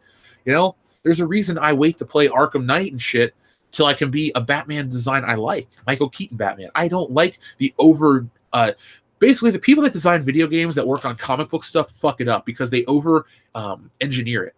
I hate the way all the characters in Injustice look. They can't even get Wonder Woman to look like a woman, yet everyone's got 47,000 layers of armor. So the over-engineering in the art department turns me off to a lot of that stuff. So Spider-Man, you got to have the original costume up there. And I don't want to play as Miles Morales or Mary Jane, but you have to. I think that this game is going to appeal to a lot of critics and some of these like snooty gamers, but I don't think it'll have the same lifespan as Spider-Man 2. But those are the two games, Smash Brothers and Spider-Man. If there are more there, I'll mention them on air. Get AVGN on the High Council. Dude, I would kill to get the Angry Video Game Nerd on the High Council. He doesn't know who the fuck I am. He's probably too busy. He has a family too, but I'll try. I will try. If you guys ask it, I will try. Zaire, and that's just the opening weekend. Damn. Let's see. Good morning from Boston and good Friday. Thank you, Raven Heartless. I appreciate that. Logan Michael says you should give away autographed Rose Tico action figures. I have a couple. Here's the thing. I know somebody said Rose Tico is EVS's thing. To be fair, I was covering dollar Rose Tico figures before him, but this isn't a competition. We're not measuring anything. We work together, and it's fine. So he can have the Rose Tico train. I don't want Rose Tico. I stand by the fact that she's a lame character. Like I said, though, in Chicago, I'm going to be giving away some world-class bullshitter stuff. And I'm working on the website and getting a lot of stuff here in my life together so I can produce more merchandise and content for you guys. And when we're up and running, there's going to be a lot of cool perks to being a world-class bullshitters fan. So, Logan Michael, I know you're going to want to get involved with that stuff. And we'll autograph anything you want. Billy Rich, have you seen the trailer for Cyberpunk 2077? Yes, Billy. That was the game I was referring to earlier, the first-person RPG thing. I thought the trailer looked cool, but when I found out it was first-person RPG, I lost interest. I'm not one of those guys that only wants to play Call of Duty and, spurg out online and say stuff about your mom. But first-person, that just, I don't know, man. I don't really have the time. When Zelda came out last year, I put in so many hours to Zelda Breath of the Wild. I loved it. That was when the channel was, 3,000 subscribers and I had a lot of free time to draw and do whatever. Now, I just don't. There's no time to game. It would have to, and it can't be late at night because I got to go to bed at a fairly decent time to do this show, and I go to the gym and do other stuff. and I'm working towards a bigger thing with the channel. So gaming, it's got to be quick little things that I can get through. Like Smash Brothers, you can sit down and play 20 matches in 20 minutes or an hour, really, and you're done. And then you got your fill for the day, and you don't have to sit and wait for the story to develop. You're not, hanging on with bated breath. So somebody say about Review Tech USA? Oh, I don't. Yeah, the bullshitters don't e-bag. Yeah, we like Review Tech USA. Mike Matei from that show, Cinemaster, I like him enough. Alpha Mega Sin, I'm actually trying to get through with Razor Fist, but I haven't even looked to see if he's responded back, so I can't even say he hasn't listened or gotten back with me. I've just been kind of busy. We went live twice every day this week, so I do need to sit down this weekend and contact a lot of people. What are your opinions on the Gundam series and games? I think the stuff looks cool. I've never played a Gundam game. Big robot suits and stuff like that always appeal to me, but I haven't had a bunch of money as a kid to pick up, like to try new things. A lot of stuff that I've been into, I got into early and I just kind of stuck with it. So like James Bond, but I haven't wanted to leave James Bond or anything like that. I just haven't really jumped into a lot of, let's be fair too, a lot of Japanese stuff. It's important. It's expensive. That's why I didn't have a lot of anime DVDs growing up, because it's like $30 for 3 episodes. That's a lot of money to shell out for something so small. Now $30 is an entire season or series of a show. So that's why I haven't really checked out Gundam, but I'm aware of it, what it is. Believe me, you can't not know what Gundam is. Metal Jesus rocks. I could get Metal Jesus. I'd love to get Metal Jesus rocks in here. That dude kicks ass, but he's on the West Coast, so it'd be maybe if he was free, after dinner, we could get him on. But I'll try. I don't know how much he's into like other pop culture outside of games, but I'm a big fan, and Kinsey's cool too. Galaga is good for a quick game. That man's playing Galaga. Thought we wouldn't notice, but we did. Bethesda games are okay. I bought Wolfenstein.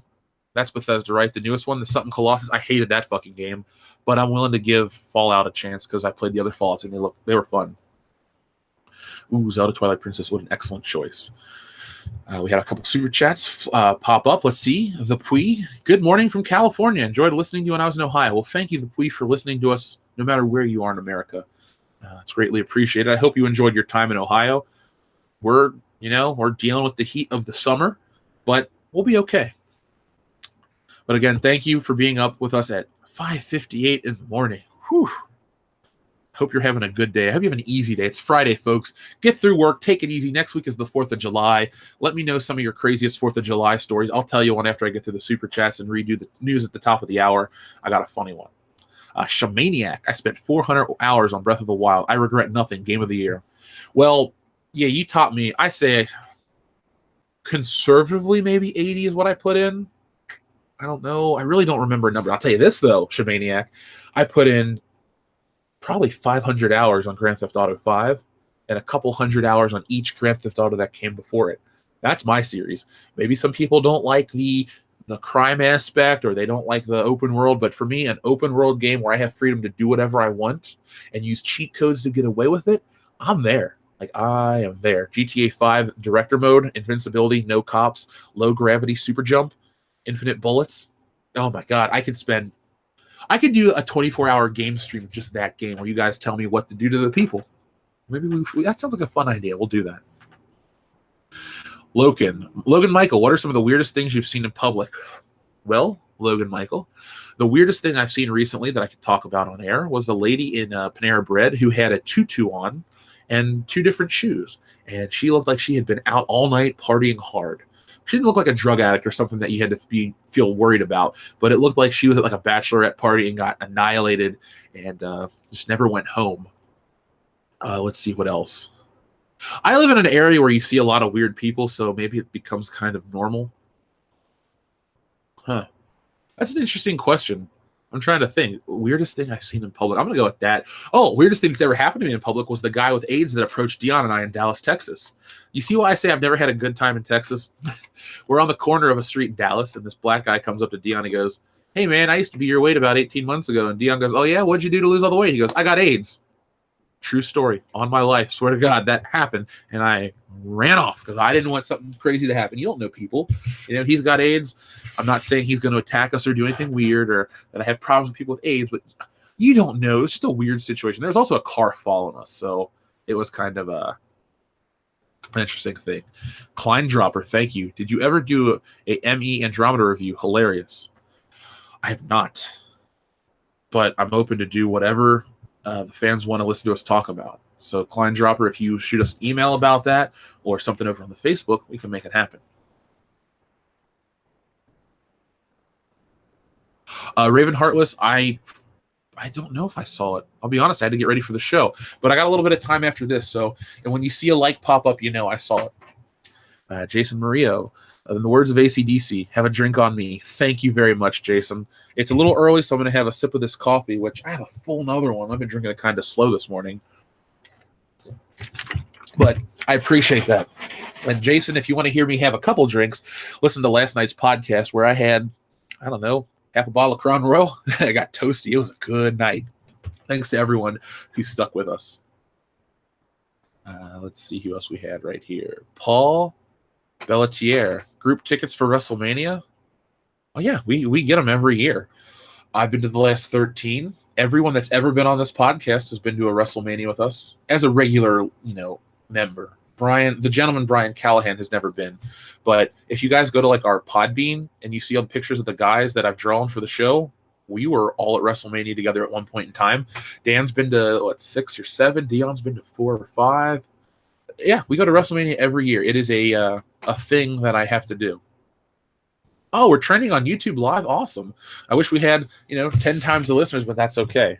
It's no big deal. I'm not really worried about that. John Tron or Donkey, as you mean Hernandez, you want them on the show? I love John Tron. John Tron is one of my all-time favorite YouTubers. He's just so bizarre. If anything, I would just like to have him on to, help us make the show funnier. Abomino, have I seen the Arnold Star Wars fan movie, Jedi Dance Party? I watched that channel. I'm a subscriber. My favorite stuff they've ever done is the Bane redubbings. And I've watched the Kylo Ren plays Bane in a video game tournament. I've watched most of their videos, but my favorite thing is the Bane one for sure. So, folks, it is essentially the top of the hour. I'm going to give you a quick update to what happened for any of the people that are new. Indiana Jones 5 will miss its 2020 release date. Exclusive. Indiana Jones will not be riding back into theaters on July 10th of 2020. The fifth adventure of the series will miss its original release date, Variety has learned. Long story short, Jonathan Kasdan is going to work on the script because his dad created some shit and it's called nepotism, and this is it at its finest. And Harrison Ford and Steven Spielberg have other projects that might interfere with that. So that's what's happening with Indiana Jones. If you saw the image on the screen, there you go, folks. Oh, I know they don't have to be permanent, but I know you're just saying as an invite for the High Counselor, world-class bullshitters. Like a Doomcock. Now, Doomcock is more than welcome to come back any day of the week. Shit, if Doomcock was awake right now, I would send him the link and we'd have him on the show. But sometimes, bigger channels are hard to lock down, not because they think they're better, but they are busy. I mean, we're really busy, and we're only at 60,000. We're at 61. We have these things called secret subscribers that I can see, but others can't. So we're at 61,000 subscribers now. So I get it. It's a full-time gig. So I couldn't imagine having 5 million people going nuts for you. One day we'll be there, and that day will be in 2019. Ooh, they're having a car show, and one was the DeLorean Time Machine. Man, I love that car. It just broke my heart when I realized I was too tall to fit in the fucking thing. Well, to drive it, because I've seen Kobe Bryant in one, but I'm not a short guy at all. The Kinky Pinkies. My favorite Zelda game? Mine is Ocarina of Time. Well, thank you, the Kinky Pinkies, for your super chat. I want to say Ocarina of Time for nostalgia and impact. It's not even that I am nostalgic for that game and it's not good. I love Ocarina of Time still to this day. If Nintendo were to say, or was to say, hey guys, we're doing a 20th anniversary HD remake of the original game, I'm buying it. I don't care if it's 50 or $60. I gotta have it. Love Ocarina of Time. I really wish they would just upscale the 3DS remake and put that on the Switch, and I'll buy that. So I love Ocarina of Time. I really love Twilight Princess, and I really love Breath of the Wild. It's kind of hard to tell you which I like more. Breath of the Wild was great, but I hated and I do mean hated the mechanics of your weapon breaking so often. So much in fact that I've never actually used the Hylian shield in the game. I have it. It's got that little flashing icon that means it's brand new. I have it. I did the quest to get it. Never used it. Why? Because sometimes I like to run around in the Ocarina of Time costume, and I don't want something to happen to it. So that's what I do with that. Twilight Princess was fantastic, though. It was a return to form for Zelda. I don't like the Wind Waker at all. I don't like kitty, cartoony, cutesy shit. I don't necessarily need dark and grim and gritty stuff either, but I always like Link as an adult. I like there to be blood and a little bit of, let's make him a little scary. This is an adventure game, folks. This isn't fucking Hamtaro or Miko Miko Nurse or some of that other shit that they pump out from Japan. This is Zelda, Legend of Zelda. It has a worldwide appeal, and I like when some of this stuff is more of a European influence, very medieval Renaissance style. Ganondorf's castle in that game was incredible. I'm going to go with, I'm going to go with Twilight Princess. Ocarina of Time is great. Twilight Princess was like a build on that one. Breath of the Wild was great too, but the mechanics kind of fucked it up for me. So thank you, the Kinky Pinkies. I appreciate your super chat. The more the merrier. Yeah, you're damn right. A lot of people are pining it. Sorry about that. My phone's going off. I thought I muted it. I guess not. People are sending photos to our Facebook group. So yeah, guys, when you guys contact us over Facebook, my phone goes off. Pretty funny. I'll be out in public and it'll go off, hundreds of times. Doomcock was great and you want EVS to meet him. Don't worry. Doomcock will be back on another show. Doomcock is now a friend of World Class Bullshitters, much like all of you guys are. Doomcock has an excellent channel. I suggest you check it out, Overlord DVD, and throw the guy a bunch of watches over the weekend, listen to his content, check out his awesome mask, and tell him World Class Bullshitter sent you and that you want him back here on this channel, and we'll make it. Oh, I didn't realize that, Raven, that you can get the Hylian shield back if it breaks. I have like 50 or 60,000 rupees in that game because all I do is collect the ore and the metals and stuff like that, and then I sell it to that weird guy who wants to sell you rocks. That guy is the real MVP of Zelda. You didn't have to delete that, I Hernandez. I didn't take that offensive. The Patreon hangout did get a little out of hand, and we're going to, fix that. We're going to record it and try to get to where everyone can have time to talk. So don't worry. You don't have to apologize, man. You guys, you can have your opinion. If it's different than mine, awesome. We'll have a discussion about it. This isn't kiss Jeff's ass in the morning on World Class Bullshit. It's good morning pop culture. Agree or disagree. It's fun. Let's see. Have I watched Doomcock's canon video? Of course I have, Kevathar. I've watched all of Doomcock's videos. What is the worst game based on a movie in your view, Jeff? Well, Z85, the worst video game that I played based on a movie. Amazing Spider-Man 2 is pretty goddamn bad. I bought it. That game came out right when I graduated from college. And so if you went to college, if anybody knows, college could be a struggle. For me, it wasn't an academic struggle. It was a money struggle. But I made it through. And I had a party, and I was given a lot of gifts and money and stuff like that. So what I do, I took $60, and I went out and picked up the Amazing Spider-Man 2 on the PlayStation 4. And it sucked. It was broken. It was terrible. Whoever designed the web-swinging mechanics should be, hung from their feet and thrown into a crate of pillows. I don't know. I don't advocate for violence on air, but it's a terrible game. I know this is controversial, but From Russia with Love has some problems for me in terms of an adaptation of a movie. It's one of my favorite Bond movies. I love it, but they do some lazy shit which pisses me off. But overall, it's still a good game. It's not Amazing Spider-Man 2 bad. I actually like Spider-Man 3 pretty much as well. I thought that was a pretty damn good game for what it was. The movie's shitty, but the game is not.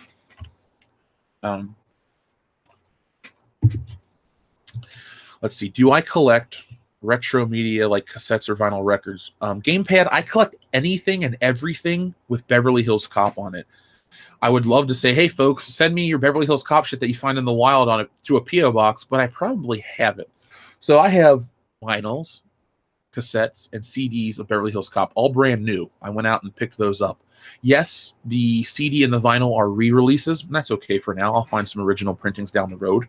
But yeah, I got all that Beverly Hills Cop vintage stuff. I also have Beverly Hills Cop on Laserdisc, VHS, Betamax, DVD, Blu-ray, 8mm tape. So I do collect vintage stuff like that, vintage media. It just has to be of something I care about. Beverly Hills Cop. I don't know why I never say it's my favorite movie, because I watch it all the time and talk about it all the time. Maybe down the road I'll eventually say it's my favorite movie. Who knows? There's that Star Wars bug that I still got in me. And then Back to the Future is just perfect. I wouldn't change a single thing about that. Dune was the worst game movie? Oh, I thought you were asking me about the movie based or game based on a movie. I apologize if I messed up your question. Wait, they're making a Faith movie based on the comic book? Is that the fat superhero and that's why she's famous, because she's a plus size superhero? I mean, I don't care. I'm not going to watch it. I didn't play the fucking I didn't read the comic. Why am I going to watch the movie? They're not ruining a character I love. We're just going to have to spend a couple of hours listening to the media go on about how it's so progressive and great. I don't know about that message of being progressive and great. I'm not a small man, but I'm doing my part every day to change that. So, you never rip on someone because they're fat or too skinny or whatever, but don't go against science. Like, good health is good health, and good health is important. Trust me. I've been on the brink before. I've come back, and I've appreciated what being sensible about yourself can be.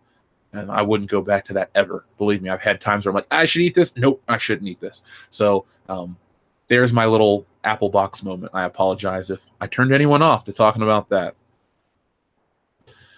Let's see. We had a Logan Michael super chat. Do we have two of those that popped up? No, we had the one right here. So thank you, Logan Michael. Party City is going to be launching a toy store. I did hear about that, Logan Michael. Nick sent an article. We forgot to cover it last night because of the Star Wars news and, booze and shit like that. So I apologize if people didn't get a chance to say that. But the Party City doing a toy store thing is cool. It's going to be very interesting. It's going to hurt smaller companies that had a presence at Toys R Us, but it might be good for people like me who collect certain lines like Marvel Legends. Marvel's the biggest game in town.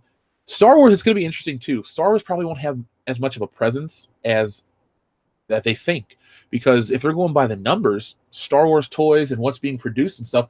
Here's the thing: if the Star Wars stuff pops up at these Party City toy stores, it's just going to be the old shit that didn't sell, that was either picked back up by Hasbro and just reshipped out to them, and that could ruin the Party City toy store, the seasonal toy store, because you're going to have to be stuck with old crap that people didn't buy originally, and now it's back out in retail. If they're slick, they pump out. They put whatever new Star Wars stuff is out in the store. Star Wars gets a shelf, not even an aisle. Marvel stuff, you bring out all of the new Marvel Legends stuff. There's like 12 lines coming out. There's the anniversary one, the 10th anniversary, the MCU. There's all the Marvel Legends series. There's the stuff that's geared towards the smaller kids. There's bigger size figures. You have a lot of options, and those characters are so popular right now that 3 different versions of Captain America aren't going to rot on shelves. People want comic one, people want movie one, people want ultimate version. I don't know. But my point is, if Party City is slick, they'll leave Star Wars out of this. Chris, my Instagram is the Jeff Hicks. The Jeff Hicks. There's a picture of me as the icon, if you ever want to know what I look like. And then the rest are my drawings and pictures of ham. And I love ham. What's the weirdest Beverly Hills Cop paraphernalia I've ever found? I have a Beverly Hills Cop 3 pin that was given to people on the production of the film. I got that from eBay for like $8.99. It's just a little metal pin that says Beverly Hills Cop 3. That's the weirdest thing I own. I'm going to start venturing into down the road like vintage Beverly Hills Cop posters. I didn't almost spend it because I didn't have the money, but they had an original 1984 theater poster directly from Paramount. It was like never folded, or it was just rolled. It's like a mint condition 1984 double-sided poster. That's something I'd like to add to my collection and get that shit framed.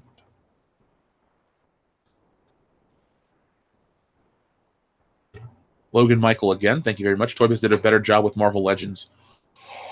Toy Biz was way more of an innovator. Hasbro was garbage in their early Marvel acquisition, especially Spider-Man 3's toy line being scaled down. The Marvel Legends, a lot of them were just crappy re-releases. For the first 2 or 3 years, you could really skip Marvel figures from Hasbro. Then in about 2011 or so, they really kind of upped their game. And now I think they're the best game in town in terms of toys. The Marvel toys are high quality. They look great. I don't know. I'm hoping about that. Let's see. Have I ever collected something ironically? I don't know. Let me look at my shelf real quick. Oh, have I bought anything ironically? I don't know. I haven't always had the most money, so I kind of just had to make it go stretch as far as I could. Maybe you could say I bought a K2, or I bought a Jyn Erso figure, ironically, because it was $5. So I guess that's a way to answer your question.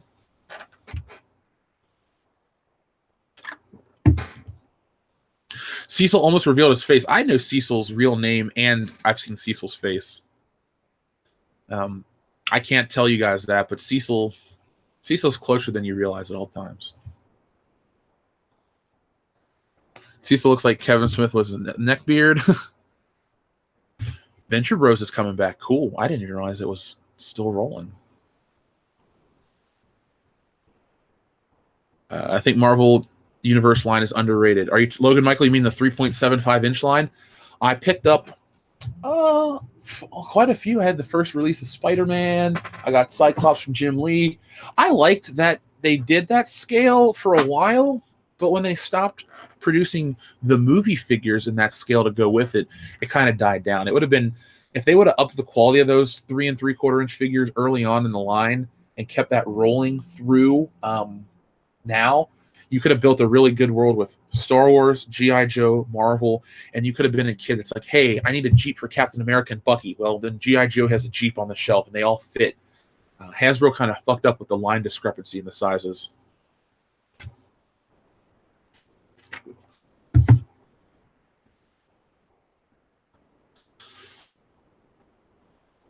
Someone on Venture Brothers comes out trashing fans. I didn't know that happened. I hope not. Is Cecil Native American? Is he a secret subscriber from an alter identity?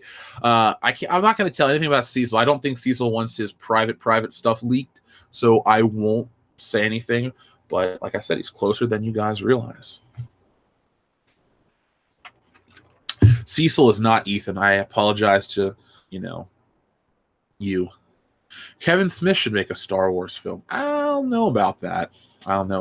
Kevin Smith should just stay at home, be healthy with his family, and never talk in public again. So, folks, this coming week is the 4th of July. I said I would tell you guys an interesting 4th of July story. So when I was a kid, my uncle, who just passed away, Uncle Carl, always would bring over fireworks. Uncle Carl was a lot of fun. One year, by the way, Uncle Carl smoked. One year, he brought over a garbage bag full of fireworks. And I don't mean like a small little bag. We're talking like an industrial size. Uncle Carl, if he did something for you, he did it all the way. When I was a kid, I needed a bike. He got me the best Batman bike. At Christmas, he always gave me double presents and stuff like that. He was a really cool guy. Sad to see him go. But on the 4th of July, 19-something, he accidentally lit the garbage bag of fireworks with his cigarette. It was a mistake. He threw an ash in there, not thinking, and the entire bag went up. And it was probably one of the funniest things ever. Our family still talks about it to this day. It's a legendary moment in our family. So every 4th of July, I'm waiting and thinking about the uncle blowing up all the fireworks by mistake. Let me know if you guys have any crazy 4th of July stories. I know a lot of our listeners are from around the world, and you guys don't get it or care about 4th of July. That's fine. In many ways, the 4th of July is just a holiday to get drunk, eat grilled food, and not go to work. I drink a lot of pop, not a lot of toys, a lot of pop. I used to work for a pop company, and man, 4th of July sucked. When you had to work that shit, it was the worst, dude. $1 2 liters, 3 for 12, or 12, yeah, 3 for 12 packs. Ugh, I don't ever want to go back to that life. Daniel Thomas stopped by briefly to say good morning, y'all. Well, thank you, Daniel Thomas. Good morning to you, and thank you for stopping by. I'm glad we got to talk last night. Gamepad, I don't run a deck or a CD player. I just do everything off my phone. It's convenient that way. I put what I put in my car. Years ago, I had a new stereo put in my car, and it has Bluetooth and all that stuff. So I just connect my phone and listen to there. I got thousands and thousands of songs. Would I smash Dr. Girlfriend? Let me look and see who is Dr. Girlfriend, the character from the Venture Brothers? I don't know who Dr. Girlfriend is. Oh, that lady from yeah. Huh. Oh, no, wait, that's Dr. Mrs. the Monarch. I don't know who Dr. Girlfriend is. Sorry, I can't answer that one because I keep getting either a picture of a woman that's a cartoon or, oh, yeah, it is from the Venture Brothers, her. Or is that a dude? I don't know. I mean, it is a drawing, so I couldn't really do anything. God damn it, Jake, the trench coat pop company. Are you saying you were part of the problem? Ha ha ha. Yeah, 7 Up, man. That was part of the problem. Logan Michael wants to know best video game soundtrack. His choice: GTA Vice City. Man, GTA Vice City is a hard act to follow, but I thought that Rockstar did follow up quite well with Grand Theft Auto San Andreas. I think that is a very good soundtrack. Is it better than GTA Vice City? Mm. One thing about GTA Vice City's this coffee is not dark roast. This is bullshit.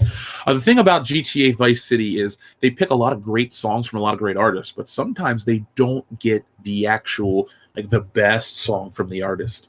So they got Billie Jean from Michael Jackson. That's awesome. But like Tears for Fears has a song, but why not Everybody Wants to Rule the World? Hall & Oates had good choices. Wang Chung had good choices. But I love 80s music, overall music. And it's a lot of fun, but I think they're just missing out on some of the hits that I would have put in the game. San Andreas helped me expand my musical tastes outside of 80s pop hits and whatever was new. I went back to appreciate a lot of funk, a lot of 90s rock, like Cult of Personality. If you're a wrestling fan, you think Cult of Personality, you think CM Punk. For me personally, I think of Radio X.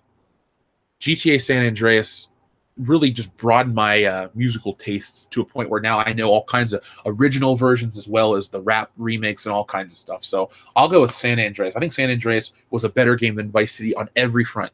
Better story, better world, better gameplay, better everything. The cars in Vice City drive like shit. The cars in San Andreas are very indifferent. Carl Johnson is a much more interesting protagonist, and he can climb walls and swim. I mean, you have a game set in Miami around water, you can't swim. Vice City has a lot of problems, so I have all the respect in the world for it, but I will call it like I see it with it. American Trent 421, 4th of July is my annual cheat day, food and liquor. Well, American Trent 421, I do enjoy that too. I'm not as dedicated in the diet right now, but 4th of July will be a day I don't go to the gym, which will be nice to take off and relax.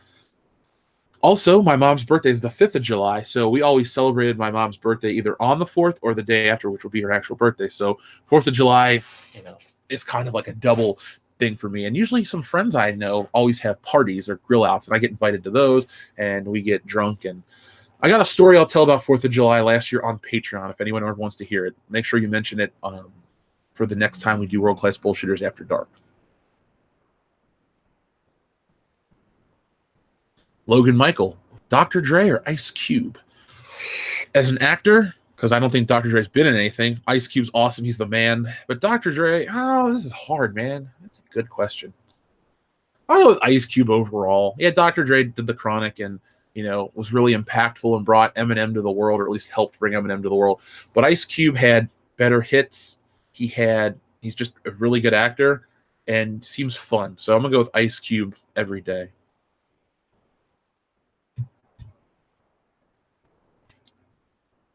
Yeah, I'm sure that the licensing for GTA is a pain.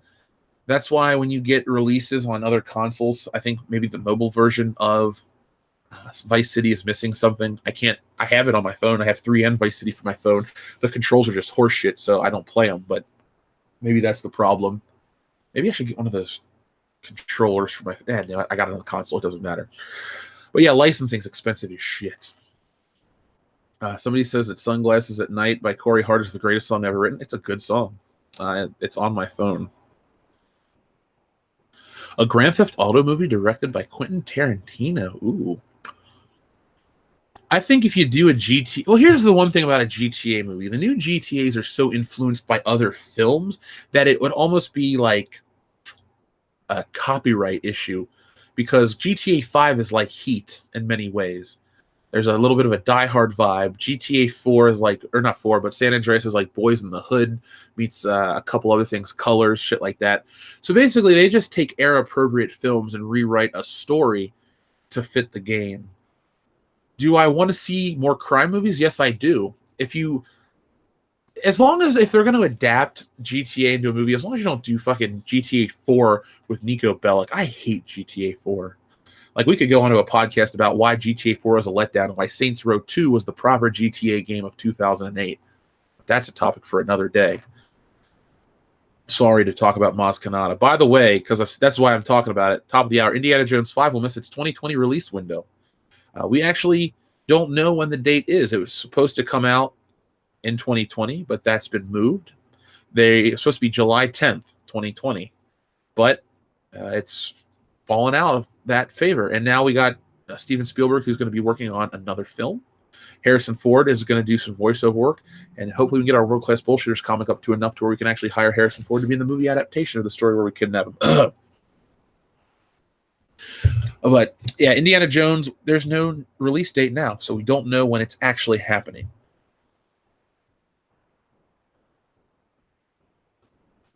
Hey, Kendo, what's up? Good morning. Yeah, Saints Row 2 was awesome. Classic hot rods or modern muscle cars? I'm going to lose some favor here. I like European cars. I think they're cool. A lot of James Bond stuff. Yeah, I know. But of your question, I like classics, but I don't dislike modern ones either. I think the new Dodge Challenger is a nice car. If that was in the budget, or if there was a new car that was going to be purchased, a Challenger is one I would look at. As long as I could fit comfortably in it. I think that is a very cool, powerful looking car, and I would love to own one. Midnight Cherry TV. What style of game would you make Mystery Men into? Mystery Men the game. It'd be an open world RPG where you could fart on everybody as the spleen. No, all joking. Probably. I know this seems a little antiquated, but maybe one of those like point and click style Maniac Mansion games, because the Mystery Men aren't really known for their fighting prowess. Even Mr. Furious, who thinks he's this great fighter. That's the joke. It doesn't work. So maybe like a Maniac Mansion or whatever, the Day of the Tentacle style game as the Mystery Men, where you're in Frankenstein Casanova's house and you have to point and click and do that. And then maybe at the end there's a fighting thing. But that's the style of game I would choose.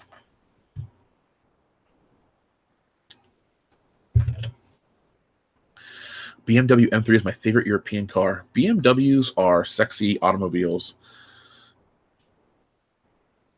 I have never read I've never read the Piers Anthony Xanth books, so I cannot answer that, Abomino. But if it's something I need to check out, you know how to contact us and request stuff. Email worldclassbs@mail.com, thebestmail.com. Frank Bullitt, you have a Dodge Charger RT. It's quite nice, but sometimes hard to see when changing lanes or backing up. Those are things I do need to know about. God, you have a cool life. You're a stunt coordinator and you drive are you like secretly Frank Grillo, that actor or whatever from Captain America? Like, do we have like an actual famous fan? That'd be crazy. How about Mustangs? Mustangs are fine. I don't know if I'll fit comfortably in one. That's something I do need to be concerned with. Surprisingly enough, though, my mom has a Beetle and I fit in that car very well because of the bubble roof. But Mustangs are fine. I don't dislike them at all. Steve McQueen behind the Mustang or Mel Gibson behind the Ford Falcon XB Coupe. So you're asking either Bullet or Mad Max. I'm going to go Steve McQueen. Yeah, the stuff from Mad Max is cool. I'm not even going to even attempt to discredit it, but I would rather take that classic Mustang and run around the streets of San Francisco. Logan Michael, I now enjoy the Star Wars prequels. Well, Logan, welcome to the dark side. They have cookies. Enjoy them.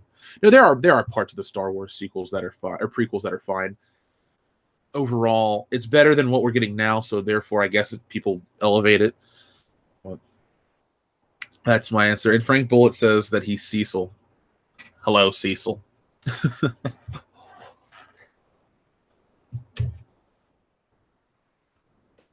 Razor Callahan or Dominic Toretto? Oh, that wasn't even to me. I won't even answer that one. So we still have about 30 minutes left on the show, so get your questions into us so we can talk about whatever you want. It's Friday. Let's see if there are any new movies coming out this weekend. I know Ant-Man and the Wasp is the 10th, and World Class Bullshitters will be covering it, but not the day of. No, it's the 6th, I think. Yeah, like I said, folks, this coming week is going to be a weird week for us. We're going to be back on Tuesday. Maybe we'll do a 4th of July stream, depending on what I got planned. But like I said, my mom's birthday is on the 5th, so I'm going to be spending the day with her. We'll come back. We might do Good Morning Pop Culture. And then on that night, I got a concert. And then over the weekend, we got stuff. So I can't really promise when we're going to get to Ant-Man and the Wasp. Darth Platypus, you hate seeing movies you loved growing up and are hitting 30 years old. Yeah, I get it. For me, a lot of stuff I love, like truly love, came out before I was born. So when people are saying like, yeah, GoldenEye was 23 years ago, that's when it hits me, stuff like that. But I see where you're coming from. But don't worry, man. The best shit came from, back in the day because they just didn't give a shit. How about a Goonies reboot? No. Sorry, that's as mad as I'll ever get on World Class Bullshitters. A 4th of July stream with Will Smith. Oh my God, that'd be awesome. Doing Independence Day. Welcome to Earth. I have a copy of it. If it would be an early morning Independence Day stream. So if you guys are going to get up with us and want to watch that, sure. Logan Michael. When is the next stream? Saturday. We're going to be back here on YouTube. We're going to be doing a watch party. I'll make sure that I give you guys plenty of time to get access to the movie. We haven't even decided what we're doing yet. We're going to be doing some backup stuff because we have a lot of stuff to do on the channel. I don't like leaving gaps over the holiday. Jeff, the best current James Bond DVD Blu-ray box set. What is the best one? Oh, I have the 50th anniversary one, Trent. The Blu-ray set. I like that one. I like the books and stuff like that it comes in. I don't have any need to upgrade it until the 4K scans come out because I'm not a stickler for 4K. I don't need to spend $20 trillion on a TV. But the Pierce Brosnan ones weren't scanned in at a high quality, so the picture is a little iffy. But there are 4K remasters of GoldenEye out there. They go to screenings across the world, and GoldenEye is my favorite. So if I have to buy a new box set to get the GoldenEye we all deserve on film or on disc, I'm going to buy it. Hernandez, I will ask Cecil to say I believe you have my stapler next time I talk to him. Am I a fan of the Purge movies? The concept of the first one sounded awesome, but the execution was shitty. The second one, I think I liked. Now, is this the third or the fourth one coming out? Because I liked the one with Frank Grillo. Maybe, I don't know. I'll look it up in a second. The one where it ends with the guy going after the guy that killed his son in a drunk driving accident, I liked that one. And then the one in the convenience store, if that's a different movie, I didn't like. So, let's see. Movies this weekend. While we're doing that, you have a Goonies reboot. It's called It or Stranger Things. See, David Applegate, I'm okay. I loved It. And I like Stranger Things strongly. It's a very fun show. It's a one I will binge watch when it happens. But I think Uncle Drew comes out this weekend. I'm not watching that movie. No, thank you. No, thank you. I don't like basketball. No Back to the Future remakes. I swear to God, I will have a heart attack on air if that gets announced. No.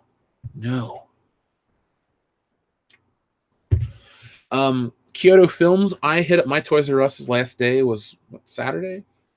I went, I filmed. You'll get to see it soon. The biggest celebrity I've interviewed, I guess technically Razor Fist, for a YouTuber. I haven't really had a chance to interview a celebrity. Now, I've hung out with celebrities. I hung out with Gary Busey at a bar once. True story. I was at a horror convention. It was the black dude, TK Carter from The Thing, myself, Gary Busey, my cousin Jason, and Jake Busey. And we all hung out at a bar. And I don't remember how we got home. It was in Indianapolis, but I woke up in Cincinnati. So everything was safe. But that was my story. If they came out with a Goonies sequel, yet it had nothing to tie to the original except the name. I mean, the only way I would do a Goonies sequel is if it was the same actors as adults, and they have kids, and a kid goes missing, and they go on an adventure together or something like that. That's like a stretch for me. By the way, to answer my question, this week we have Sicario, Day of the Salado, Uncle Drew, Won't You Be My Neighbor, Sanju, Fall of the American Empire, Animal World, Leave No Trace, The Leakers, Three Identical Strangers.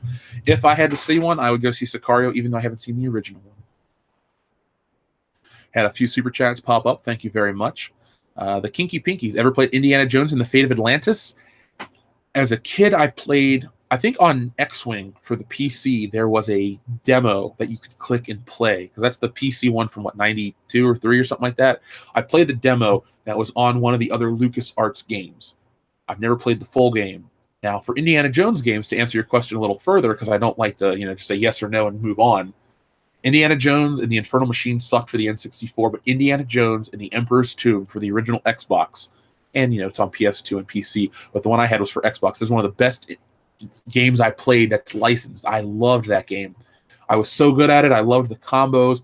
That's a game that they could put on a 4K remaster or something, and I'd buy it in a heartbeat. I would buy a console to play that again. But that's how much I enjoyed the shit out of that game. Fantastic game. From memory, I'll give it a 10 out of 10. I'm sure it's not that perfect, but it was so great. And even the little things, like when Indiana Jones would jump into the water, his hat would fall off, and when he got out of the water, he'd take his hat and dry it off and put it back on his head, stuff like that. So thank you, the Kinky Pinkies. Logan Michael, you're the best YouTube channel. Logan Michael, thank you very much. I appreciate that. I appreciate everyone that's been so kind to us over the last, almost 7 months. We've grown so much, and everyone's been so cool. I appreciate that everybody, hundreds and hundreds of people, come every morning to listen to Good Morning Pop Culture. Because of that, I'll keep coming back and doing the show. So thank you. Centurion Rex, Nerf guns are cool. Depends on what they are. If I had kids, I would definitely be more into them because it'd be fun. You could run around the house, shoot Nerf guns. You can't really hurt anybody with a Nerf gun as long as you don't shoot for the eye. So I'm into that. I actually like airsoft guns too. I'm not really like a gun guy, but I like the weapons of movies that I like. So like James Bond's pistol, Walther PPK, or P99, depending on which version you like. Han Solo's blaster, stuff like that. I would like to have replicas of those. And the Nerf version's fun. Claustoric. I like all your questions, Claustoric. Thank you very much. What's your favorite movie from each decade? Well, I'm going to go back. I can't really do the 20s because I don't have a favorite film from the 20s. So from the 30s, it would be Wizard of Oz. From the 40s, I'll do The Maltese Falcon. From the 50s, we'll do... What 50s movie do I really like? I don't know of many 50s movies off the top of my head that I'm a huge fan of. I know I don't own any 50s movies in my collection. I know that makes my film knowledge seem less. 50s movie, we'll just say The Blob. Just off the top of my head, I can't think of one. 60s, it's going to be a Bond flick. So what's my favorite Bond flick of the 60s? Well... Oh, man, is my favorite 60s movie On Her Majesty's Secret Service or From Russia with Love? It's one of those two, so we can move on to the 70s.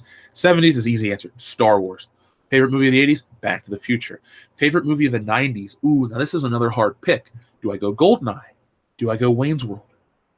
It's one of those two. Those are two of my favorite movies from the decade. The early 2000s, from 2000 to 2010, my favorite movie is... Is it Spider-Man 2? Is it... Oh my God, there are so many good movies that came out that I can't think of off the top of my head. I'm looking at my collection. We'll just say Spider-Man 2 for the first, from 2000 to 2010. And then the 2010s to now, well, because it is still the 2010s. Ooh, God, this is hard. I don't want to just say the Avengers or something like that. I did love the Avengers. I loved 21 Jump Street. I loved Batman. Oh, man, no. Batman Begins my favorite of the early 2000s. No, we'll stick with Spider-Man 2. God, that's a good question. Thank you, Claustoric. I'm going to go with, for this decade, I'll just say 21 Jump Street, and I can explain my reason later and maybe change it later. Who knows? Kevathar1138. Thank you. Jeff, what is the best way to get into Bond books? What are your top 3 that you have read? Well, like I suggest with every form of entertainment, if there's something that you want to get into, if you think it seems interesting, start at the beginning. Because if you start at a different point and then you try to go back, you may not like where the character started, or you may just, lose interest. Like, this one was great. And then I go back and it takes you, like, if you start the 7th book and you go back to the first one, it might be different. So I suggest you start with Casino Royale. Check it out. It's the first Bond novel. Same thing if somebody asks me, how are you going to get into Bond movies? Start with Dr. No and you build your way up. It's really interesting to see how the times reflect the character. And now with Fleming writing all the early novels, it's interesting to see the character grow. My favorite 3 that I've read, I liked the From Russia with Love book. Sound like JFK. I really like the Moonraker book. And let's give you one that's not an Ian Fleming. I liked one called either The Facts of Death or where's the one I just had out? I actually pulled it out. It was written by Raymond Benson. I was going to read it for the hell of it because I don't really have much time to read, but I was going to make time. High Time to Kill or something like that. Those are my 3 favorite Bond books. Now, what you have to read, I said you have to read Casino Royale, you have to read Live and Let Die, and you have to read, you know what? I'm going to tell you have to read the book Goldfinger so you can see how different the books are from the movies and why sometimes when people say Dalton is the closest to Fleming's Bond, I have certain things that I disagree with. So if you read those 3, you let me know and get back to me. We'll have a discussion.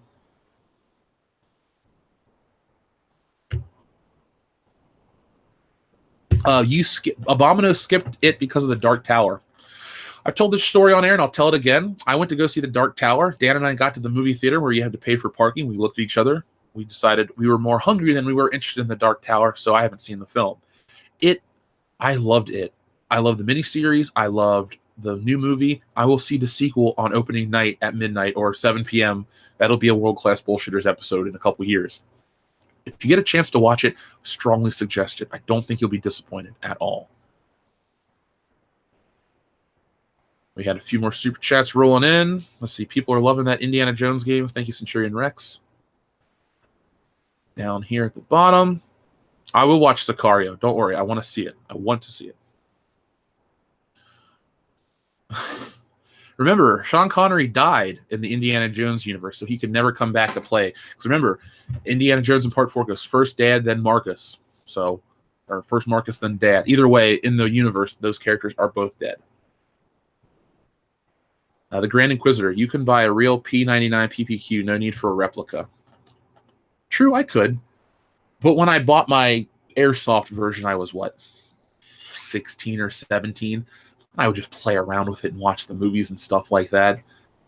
Guns are responsibility, so I don't know if I really want to deal with that right now, but maybe down the road I'll get a real one for a collector's item. But as a professional now, I'm happy with my Japanese import. It looks close enough, and it's the same weight as a real one. So we're all out of the super chats. Let's see. Yeah, Nicholas Lynch, you're right. They should leave this franchise alone. There's no reason. My favorite movie sword, I'm going to go with Luke Skywalker's green lightsaber from Return of the Jedi. No, I'll go with the blue one. No, Rey wielded it later, so yeah, it's the green one. Luke Skywalker's green lightsaber. It's the lightsaber that defeated Darth Vader, and I like Luke Skywalker in Return of the Jedi so much. They want to make the next Bond movie more female-friendly / less misogynistic and be more tuned into with #MeToo. Well, #MeToo, that's an interesting thing. I don't think that's going to work for Bond. Bond has always been slick to stay away from certain elements of politics, and you're going to turn off people. They had it right back in the day. Bond was the guy that men wanted to be and the man that women wanted to be with. There's a reason these alpha douchebags pick up chicks at times. So this overly analytical of himself, James Bond, will not work. You want some shit like that, watch a Woody Allen movie, not 007. Which It did I prefer, the original or the new movie? I like them both.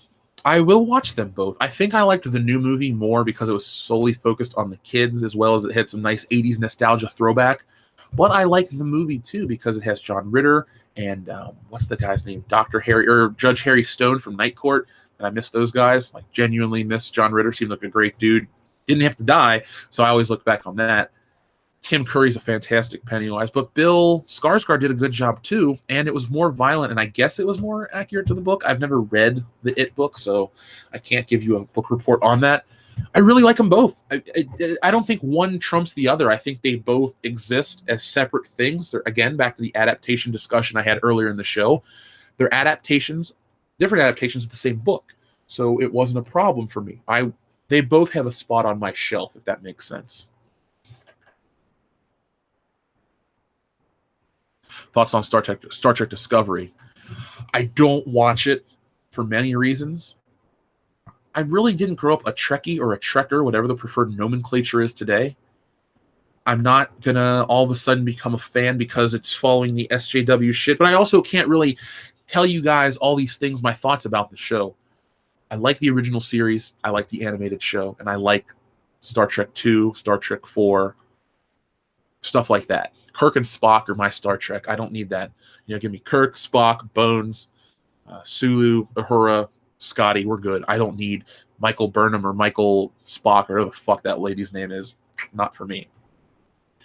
Logan Michael, thank you very much. I'm glad we are getting Terminator 3. I'm glad we're getting a Terminator 3 remake. Well, let's call it a reinterpretation of where the story would have gone or should have gone. Terminator 3, I saw that at a drive-in. It's funny, this week has been very cyclical. We talked about drive-ins earlier. I'm talking about drive-ins again. It's summertime. But no, I saw that at a drive-in, and I thought that movie sucked. And,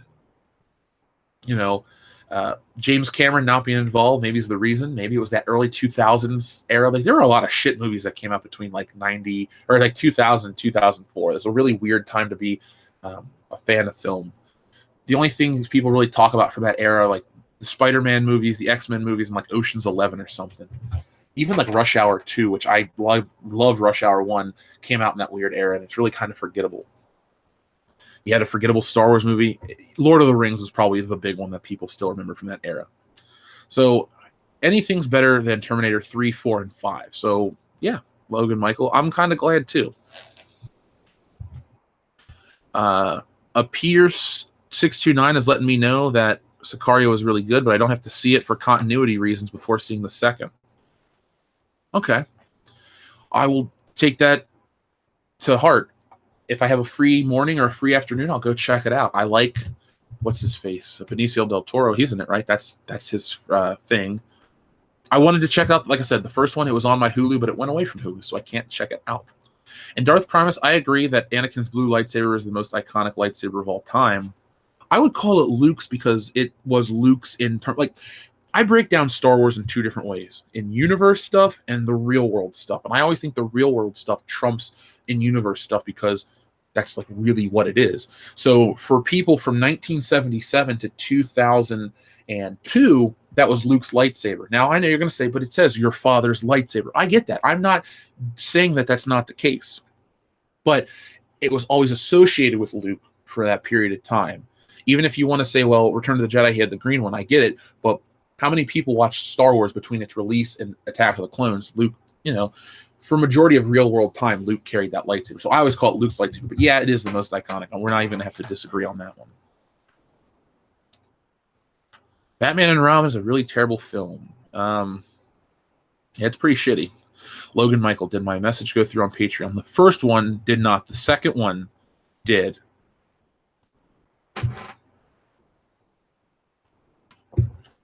The It TV was on the money until the end. Yeah, Rhino, the ending's kind of hokey, especially when they fight whatever Pennywise is supposed to be, that interdimensional being shit. It's, no, it's not good. What I think of John Connor, played by Christian Bale, didn't like it. Don't like Terminator Salvation one bit. Not a fan. Not at all. I have not heard about Star Wars Theories Vader fan film. If it's something I should check out, just post it on our Facebook page, the link, and I will. Claustoric, did I get my Megazord? Thank you for remembering, Claustoric. No, I've been waiting. It should be here today. I cannot wait to get that Megazord. And I'll show it on camera over the weekend. I'm not going to open it up out of the box because I really just need to move. So, get that world-class bullshitter studio in the east side, as they would say on TV. And then the studio will be there, and I'll open it up and play with it there and put it on camera for you guys. But no, Claw Store, thank you, but I haven't received it yet. Soon, hopefully today. I checked the shipping thing, and it didn't pop up. The FedEx site was acting up, so I didn't go back to look again. So come on. Pete, 1972, T1 or T2? Love them both. I love them both too, but I'm going to go T2 all day, every day. T1 is a lot of fun. I like it. It's a smaller film. It holds up incredibly well for what they were able to do. Honestly, there's only one or two shots in that film that make it look dated, like it unintentionally dated. Yes, Arnold's style, tech-noir, stuff like that is definitely Sarah Connor's perm is definitely a product of the 80s. But the scene at the end where they do stop motion of the T-800 endoskeleton walking and the part where Arnold cuts his eye out, those are the only two things that look pretty dated unintentionally. But T2 holds up better. It's a bigger story. I like good guy Arnold Schwarzenegger over bad guy Arnold Schwarzenegger. Logan Michael, would I sell autographs? No, I will give them away. I'm not a celebrity yet. Maybe one day. I'm working towards it. I'll be positive and say, yeah, one day that'll be me. But no, Logan Michael, if we ever meet, if you honestly want something signed from anybody at World Class Bullshitters, just bring it and a pen. I never ever charge this. I mean, I'm not. I'm not like a Michael Rooker or something that you have to pay $30 for him to autograph something. No. So Logan Michael, if you ever meet me, you're like, hey Jeff, I bought this, we sign it. If anybody asks, yeah, sure, it's free. I'd never charge for that. Brad Noble, keep the ice puns to a minimum, sir. Okay, this is Friday. Let's enjoy our last moments together of the week.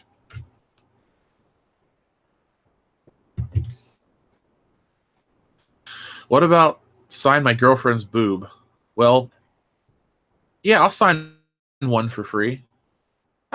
Sure, Billy. You just ask. Jeff, which part of A New Hope did you think was the best, or at least your favorite? Because I know it's your favorite. Well, Squire Simpson, my favorite part of A New Hope is the Battle of Yavin. I always talk about emotion in film, and you got to feel something to really enjoy a movie, I think, for it to move you. And I'm not to tears, but just like, holy shit, I was invested. Battle of Yavin does it, especially at the very end of the trench run. The music's beaten down. Luke's the last guy. Vader's on his tail. I have you now. You think he's about to fire. No, the TIE fighter blows up next to him. Here comes Han Solo. He's redeemed. He's a good guy now. You know, they blow up the Death Star. The music hits. It hits the crescendo. Boom. The movie ends with an explosion. They fly back to Yavin for the award ceremony. That is my favorite moment in A New Hope. Therefore, it's my favorite Star Wars movie. Therefore, it's my favorite Star Wars moment. And honestly, it may be my favorite movie moment overall. I love Back to the Future's ending where, you know, Marty's barreling down the street and Doc's got to get the thing together, the power coupling, so he can strike at 10:04 p.m. and send him back to the future. And the roads where we're going, we don't need roads. I mean, honestly, it's either the whole Battle of Yavin or roads where we're going, we don't need roads. Those are my two favorite movie moments. And I'm such a stickler for that. If you show me the clip from part 2, I won't watch it because Christopher Lloyd's performance is not as good in the redo for part 2. It's a long answer. I'm sorry.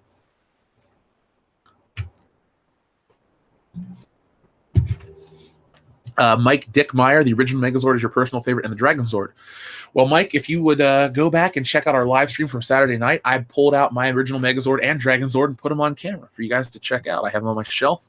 They're not going away anytime soon. A Mighty Monkey Power says Linda Hamilton was hot in Terminator 1. I thought Linda Hamilton was actually attractive in Children of the Corn much more than Terminator. That hairdo, man, that hairdo just does not do her any favors. But Children of the Corn, Linda Hamilton, thumbs up. Scarlett Ham, first time catching you live. Thanks for the videos. Thank you, Scarlett, for catching us live. We're live every morning, 7:45 to 10 a.m. Eastern Standard Time. So come back, say hey, ask some questions. I really appreciate your kind words. Harrison Bergeron, Woody Allen is a Bond villain in Casino Royale. Yes, the Casino Royale from 1967, or is it 8? We'll go 67. The Casino Royale, the parody, the spoof. That's a pretty interesting thing. I have a James Bond book called James Bond: The Legacy. It's a very nice tabletop, and it talks about that film in great detail. It's got posters and stuff from the movie. Maybe we'll cover it down the road for our Bonds. We did say we're only doing the Eon films, but we could maybe make an exception if we, maybe double up and do a Pierce Brosnan double feature, or maybe we'll do a Dalton double feature since he only had 2 films type of deal. So Harrison Bergeron, thank you for your super chat. And yes, Woody Allen was a villain in a James Bond film called Casino Royale. Lime Green Hulk. Okay, first off, Billy Ritchie. Sigourney Weaver was hot back in Alien movies. I like her underwear scene in Alien. There you go. I don't really consider Sigourney Weaver like an all-time hottie in, Jeff's book of what he likes, but she's not a bad-looking woman. I think she looks good in Ghostbusters, if I'm going to have to talk about that. And I never really found Linda Hamilton hot either, Brad, but in Children of the Corn, that's where I think she looks the best. Lime Green Hulk said that A New Hope is my favorite Star Wars film. So what's the worst moment of it? That's hard. There's not a moment that I dislike at all. It's really going to be me having to say, because I used to only, for a while, I would watch A New Hope as soon as we got to the cantina because I wanted Han Solo only. The worst part, and I won't even say the credits, because I watched A New Hope is one of the few films that I watched the entire credit sequence for. I just love the music, and everything works in that movie. The worst, I won't even give you a worst scene or something. I'll just say, in the original cut, some of the special effects are shitty. Oh, Jabba the Hutt. The Jabba the Hutt scene is terrible. It makes no sense. It does not need to be in the movie. Mondi 250629. Fuck, Mary, kill Leia, Sarah Connor, or Ripley. Now it's the character Princess Leia, not the real. These aren't the real actresses. So I'm gonna. Oh, this is hard. I guess I'll marry Princess Leia because she's the most there emotionally. I'll kill Sarah Connor because she's crazy, and I'll bang Ripley because I feel like you could come to an amicable ending. It's like, oh, okay, this is the end of it. Thank you. So yeah, just for my safety, I'm gonna kill off Sarah Connor because I don't really want her to try to take my guns or do something. Remember, she summoned all those Mexican dudes to get weapons and training for the impending future war, which she didn't even live to see.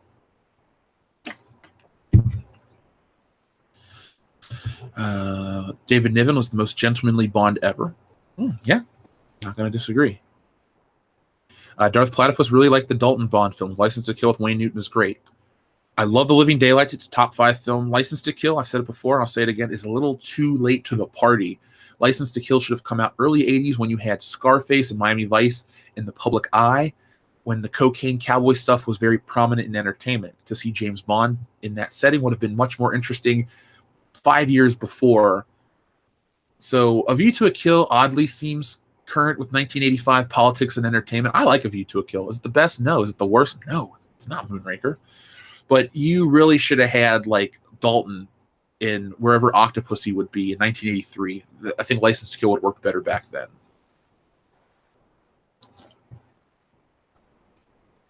Brosnan had 3 films, not 2. No, Brosnan had 4 films, John Harrison. He had Goldeneye, The World Is Not Enough, Tomorrow Never Dies, and Die Another Day. And Tomorrow Never Dies is technically the second one from 97. So I misspoke. I was just trying to find a way to do a Pierce Brosnan double feature so we could maybe incorporate Casino Royale 1967 into the James Bond watch parties that we do over on Patreon. So yeah, Pierce Brosnan had 4 flicks. I own those on every format. Goldeneye, all day, every day. That's my movie. Logan Michael is not my real name. World Class Bullshitters is not my real name either. That's cool, but you know what? Screen names are cool. They protect people. I don't like when people buy a shirt or do something for the channel, I don't like to give out real names in case they don't want people to know what they do in their real lives. I know somebody like a John Smith or something like that. There are a lot of John Smiths out there, but there's only a couple Kit Haringtons, so you don't want to out people. So Logan, that's fine, man. I'm gonna call you Logan Michael on the show from here on out because that's your screen name. Don't let anybody know too much about it because the internet's a weird place. Igaret Boy says James Bond leading ladies are always sexy. Yeah. Man, I'm just thinking about Jane Seymour in the 70s. Jane Seymour now. Double thumbs up. What's my favorite zombie movie or the most watched one? My most watched zombie flick is Shaun of the Dead. My favorite is Return of the Living Dead. I think both of those movies are 10 out of 10's awesome. I can't wait to actually watch Return of the Living Dead. Maybe I'll watch that tonight after I clean up my office because I got some more t-shirt equipment to get our merchandise prepared. So, John Harrison, you don't need to stand corrected. It's a better place if we all forget that Die Another Day exists. Imagine the new Bond movies having body diversity among Bond girls. Well, I think there was always body diversity in terms of Bond girls. This isn't, you see, James Bond films aren't Russ Meyer films where they're all busty, beautiful women, or not so beautiful, just busty. You always had different body types. You've had, black, white, flat, curvy, all that stuff. It's always about like whatever is the most beautiful. I think with the new Bond movie, if they're really going to go this SJW route, they're going to try to get like a Lena Dunham weird, boyish, pudgy thing, and you call it a girl. And that won't work. That's going to be a joke, and then they're just going to tell everybody, oh, you're so bad, and so this, and so that. So, Lime Green Hulk, your real name's not Lime Green Hulk. I feel catfished. No, thank you. Gamepad 31 is not my real name either. Oh my god, that's funny. Wes Killingsworth. Really enjoy your videos. Love the High Council. Doomcock was really funny. Thanks for the hard work. Friend. Thank you, Wes Killingsworth. I'm assuming that's not your real name either. No, but thank you very much for your kind words. I appreciate that. That kind of stuff goes a long way. It definitely keeps me motivated. When I'm laying in bed after the podcast and it's just, it's like 6:33 and I'm like, fuck, I'm so tired. I think, Good Morning Pop Culture's in an hour, roll out of bed, brush my teeth, get something to eat, bunch of coffee, and we're back here. So, Wes, thank you very much. I love that. I'm sorry, Hernandez, that you can't unsee the pudgy thing like Lena Dunham as a Bond girl. You can watch her naked in other things, or you can watch her on the toilet eating cake. I don't really know much about her politics that I'm going to rip on her. I'm not going to be too mean. I just don't like her. She'll never be in anything that I enjoy. You could put her in, well, you couldn't put her in the World Class Bullshitters movie because I won't allow it. But just let her go off and exist. Here's the thing, folks. Instead of shitting on celebrities we hate that aren't involved with Star Wars, because we got to fix Star Wars that way. If you just ignore certain celebrities, they just fade off into existence, like Spider-Man and Avengers Infinity War. You guys remember David Caruso? No. What games am I playing right now? Currently, the Republic. I'm not playing anything. So I don't like to just ignore people, but yeah, I'm really not. Oh, Wes Killingsworth is your real name. That's awesome. I'm jealous. Basil says, body diversity is only for women. Men are expected to be ripped to the bone always. Also, back Harrison Ford, that fucking loser. Yeah, I agree. There is a double standard that they're going for now. That's why Chris Hemsworth is always, taking his shirt off in movies. Yet when Alice Eve does it in Star Trek, there's a fucking movement about it. I don't think, looking at what you're attracted to is a bad thing, but let's go both ways. Now, I'm not going to defend the way these SJW people say, but, I've taken better care of myself over the last calendar year. I've had good results. I feel better. I've had, attention from women more. That's fine. It honestly, the way they do it is wrong about how they're trying to get people to, you accept this and that. Just be healthy. That's what I say. I don't care really, whatever. I'm not about being happy. Accept me for me. Just don't have a heart attack. Like, let's be really honest here. Don't kill yourself out of laziness. Just, don't. You won't be able to listen to this show. I'll be sad if one of our listeners died. Oh yeah, it was like that Boogie guy. He got his shit together. He's attempting to. Let's be happy for him. I think everyone should strive to do better, to live longer, because there's so much out there in the world. You don't want to miss out on it. So thank you, Basil. And yes, this is early, but this is Good Morning Pop Culture, and it's not going away anytime soon. The Kinky Pinkies. I like that name so much. It sounds like a good band. Rank your Bond actors. My favorite is Connery. Well, it's a two-way tie between Connery and Brosnan. I like George Lazenby, Timothy Dalton, Roger Moore, and Daniel Craig. Why is Daniel Craig last? He's not really James Bond to me. Why is Roger Moore so low? Well, Roger Moore is so low because he's in some bad films, but then he was also in stuff like Live and Let Die, The Spy Who Loved Me, For Your Eyes Only, A View to a Kill. I like those movies quite a bit, so that is my ranking. Thank you very much, the Kinky Pinkies. Yeah, George Clooney was a terrible choice for Batman. They actually took a From Dusk Till Dawn ad and just drew the Bat mask over him, and that's how he got the role. Plan 9 or Last Jedi? I choose Plan 9. I'm not ashamed. Neither am I, and you should definitely watch Plan 9 from Outer Space. It's on YouTube. It's a lot of fun. Let's see. Logan Michael, what time will you stream? Will the stream start on Saturday? Will you post updates on Twitter? Also, I have to go have a good one. Well, Logan Michael, thank you very much. I'm so ashamed that this isn't your real name, but if you have to go with a smile and have a good one yourself. We'll update you on Twitter about that. It's probably going to be 11:30ish because it's Saturday. Kendo's got to work. Nick and I are going to get together earlier to record some stuff. But you know how to contact us if you ever have questions. I'll keep you guys up to date over on the Facebook page as well as the Twitter to let you know when we're going to go live, because I'd like to get our views up. We need to blow. And we've had 4,600 people once watch a stream here. I'd like to have that consistently. We have 61,000 subscribers. Let's get everyone watching a live stream at once. That'd be a fucking crazy watch party. You know, if I could get enough people to watch, we'll do a Last Jedi one where we'll drink every time a stupid moment happens. I don't care if we pass out. It'll be worth it. I want to entertain you folks. The Buddy Lee channel. Hi, World Class. If Iger is aware of the shit show, then why are they hearing about it now? Sorry, let me reread this one. Hi, World Class. If Iger is aware of the shit show, then why aren't we hearing about it, about how they're going to ensure that episode 9 doesn't take a massive loss? Well, the Buddy Lee channel, I think it's all about PR spin. I'm sure they knew about this right away. I'm sure they knew about what people were saying. Because here's the thing. Disney's not dumb. Disney has the best marketing team in the world. They have the best lawyers in the world. They have the best everything. They're the biggest company. They can buy quality work from people. I think they make these choices. They don't want to do certain things. They want, maybe this is a way to appease the fans. Maybe this meeting never really happened and Grace Randolph was lied to. We don't really know. But I think they'll focus more on episode 9 a little later, because if they start talking about it now, maybe it comes off as a desperate attempt to assure the fans that, hey guys, episode 9's not going to suck. Just come see it. I promise. No, that sounds desperate. They're going to double down on this shit. They're going to give Rian Johnson awards. They're going to make it look like we're the crazy ones. Yet these people still keep writing articles about it. It's like, oh, this is a small fringe minority. Then stop writing articles. There are people out there that I don't know an example. I was going to say the flat earthers is a joke, but there's a lot of people into that. What's that B.O.B. guy?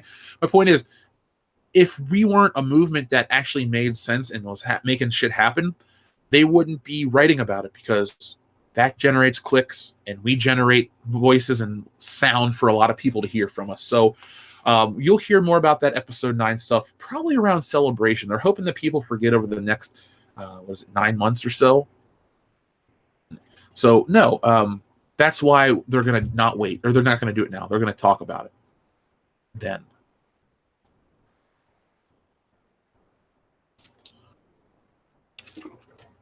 Basil, Clooney and Chris O'Donnell look like the same person. I always thought Chris O'Donnell looked like he just smelled all the time because he was always sweaty as Robin. I guess it was the suit.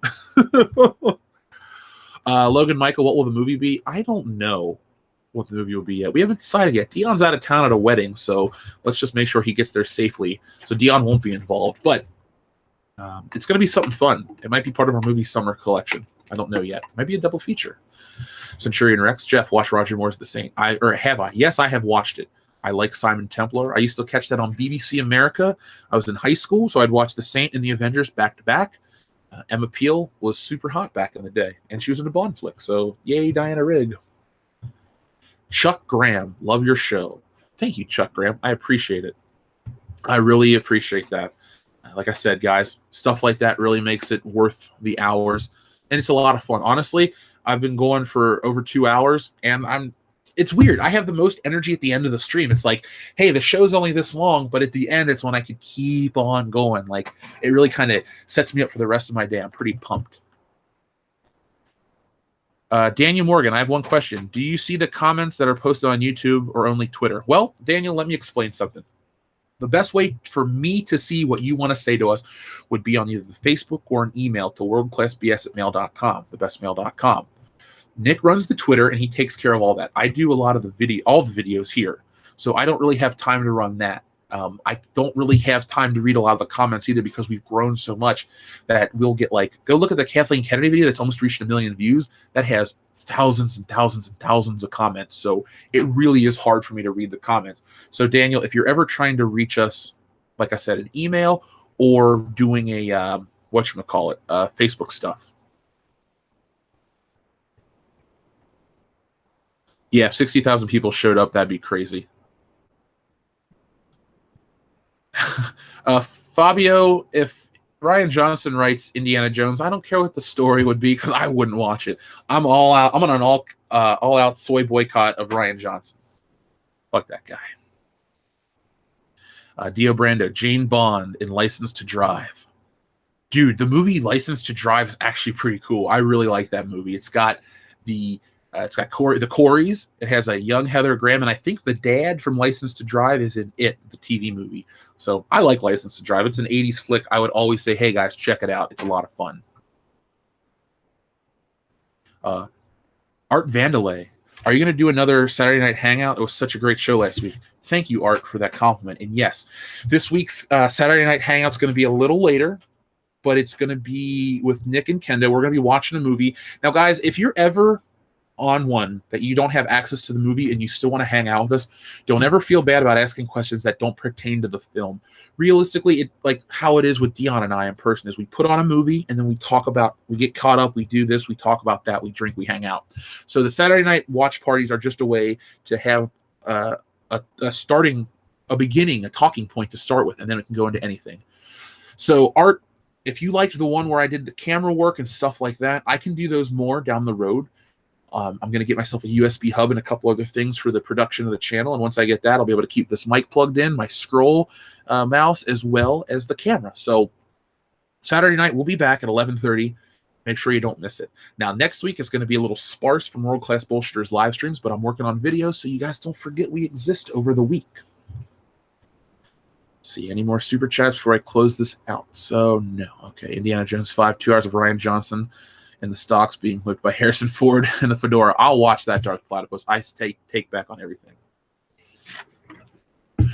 Getting some love for License to Drive. Thank you very much. Darth Primus loves the Saturday night watch parties. Thank you very much as well.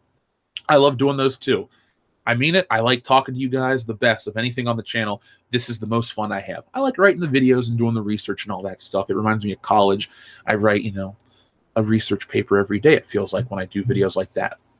But this is more personal. This is more interactive. This is the future of all entertainment. One-on-one, real-time interaction with the fans. We can create the content that you love, and then you can talk to us about it in a one-on-one situation. It's almost like it's like having a panel at a comic convention. Instead of waiting in line for 12 hours to maybe see us, you just sit on your computer or your phone and you talk to us directly. Billy, I do not know who is going to be on the High Council next week. I know it's going to be on Ethan's channel. Or no, it'll be on Jeremy's channel. So it'll be Jeremy, Ethan, myself, maybe a guest, maybe not. The way it works is when it's on their channels, they're responsible for the super chats as well as the guests and other things like that. I can only speak for when World Class Bullshitters hosts it, who's it's going to have, who I'm looking to get in contact with. So, just make sure you figure out when we're hosting it, and I'll be able to have all that information early. Thank you, Pete1972. You're awesome as well. I should do an Ant-Man watch party in preparation for Ant-Man and the Wasp. Darth Primus, that's a fantastic idea. Maybe we'll make that happen. Kendo and I both love Ant-Man, and I'm sure Nick likes it pretty well too. So let me write that down on the calendar. Wow, this calendar's almost over. Guys, can you believe it's almost July? Like, where is the year? Where did it go? Oh, no. I can't believe 2018's been the year it's been. It's been fantastic. So, Igorit boy, I'm glad you enjoy the High Council. I enjoy it too. I have a fantastic time each Tuesday night. So, folks, I'll find Abominov. They're going to make a movie on George Lucas's life. Who would play George Lucas? Will Sasso did a good job playing George Lucas, so why not get Will Sasso back? Dishonored Wolf for the High Council. Guys, I can do my best to contact Dishonored Wolf. I will do that. Pat from Please Rewind is going to be next. I've already talked to him, so that'll be happening sooner than you think. You damn right, Paul B. You damn right. So, folks, this has been Good Morning Pop Culture. We're at the end of our third week, and you know what? We're not slowing down anytime soon. I will be back on Tuesday morning with Good Morning Pop Culture, discussing the weekend and what we all missed, what we all did. Bean Adder, thank you for that. I appreciate that as well. Oh, God. Gamepad, I'm glad you could tune in. Zeddy5, you have a great weekend yourself. I'm going to be working on some videos and stuff throughout the weekend. So if you guys want to talk to me or need to talk to me, the Facebook page is the best way. So join there. I will check out your action figure. Raven, is that your name?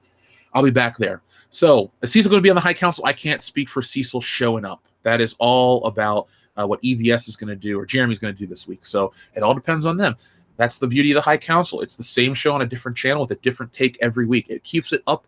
It keeps it fun. It keeps it from being boring and monotonous. So I will make sure that I keep Doomcock or stay in contact with Doomcock to make sure he appears on this channel as much as possible. I don't want to interfere with his quality work, but, hanging out with him would not be bad. So thank you to everyone. Enjoy your weekend. If you don't catch us next week, enjoy the 4th of July if you're in America. If you're not in America, thanks for being a fan abroad. I'll be back in a few short hours. Actually, no, I won't. I get tonight off. I'll be back tomorrow night at 11:30 for a watch party of probably Ant-Man now, and we'll talk about anything you guys want to talk about. So don't miss out. Bring your questions. Bring the fun. Samurai Cop versus Ray. Samurai Cop chops her head off. Pete 1972, you're my hero that you know about Samurai Cop. Joe Marshall will definitely beat Ray in a fight. And thank you, Squire Simpson. Folks, enjoy your weekend. And sorry, Theorist 10, you caught it at the end. Well, the beauty of YouTube is it's going to be on all the time. It won't go anywhere. So see you guys next time.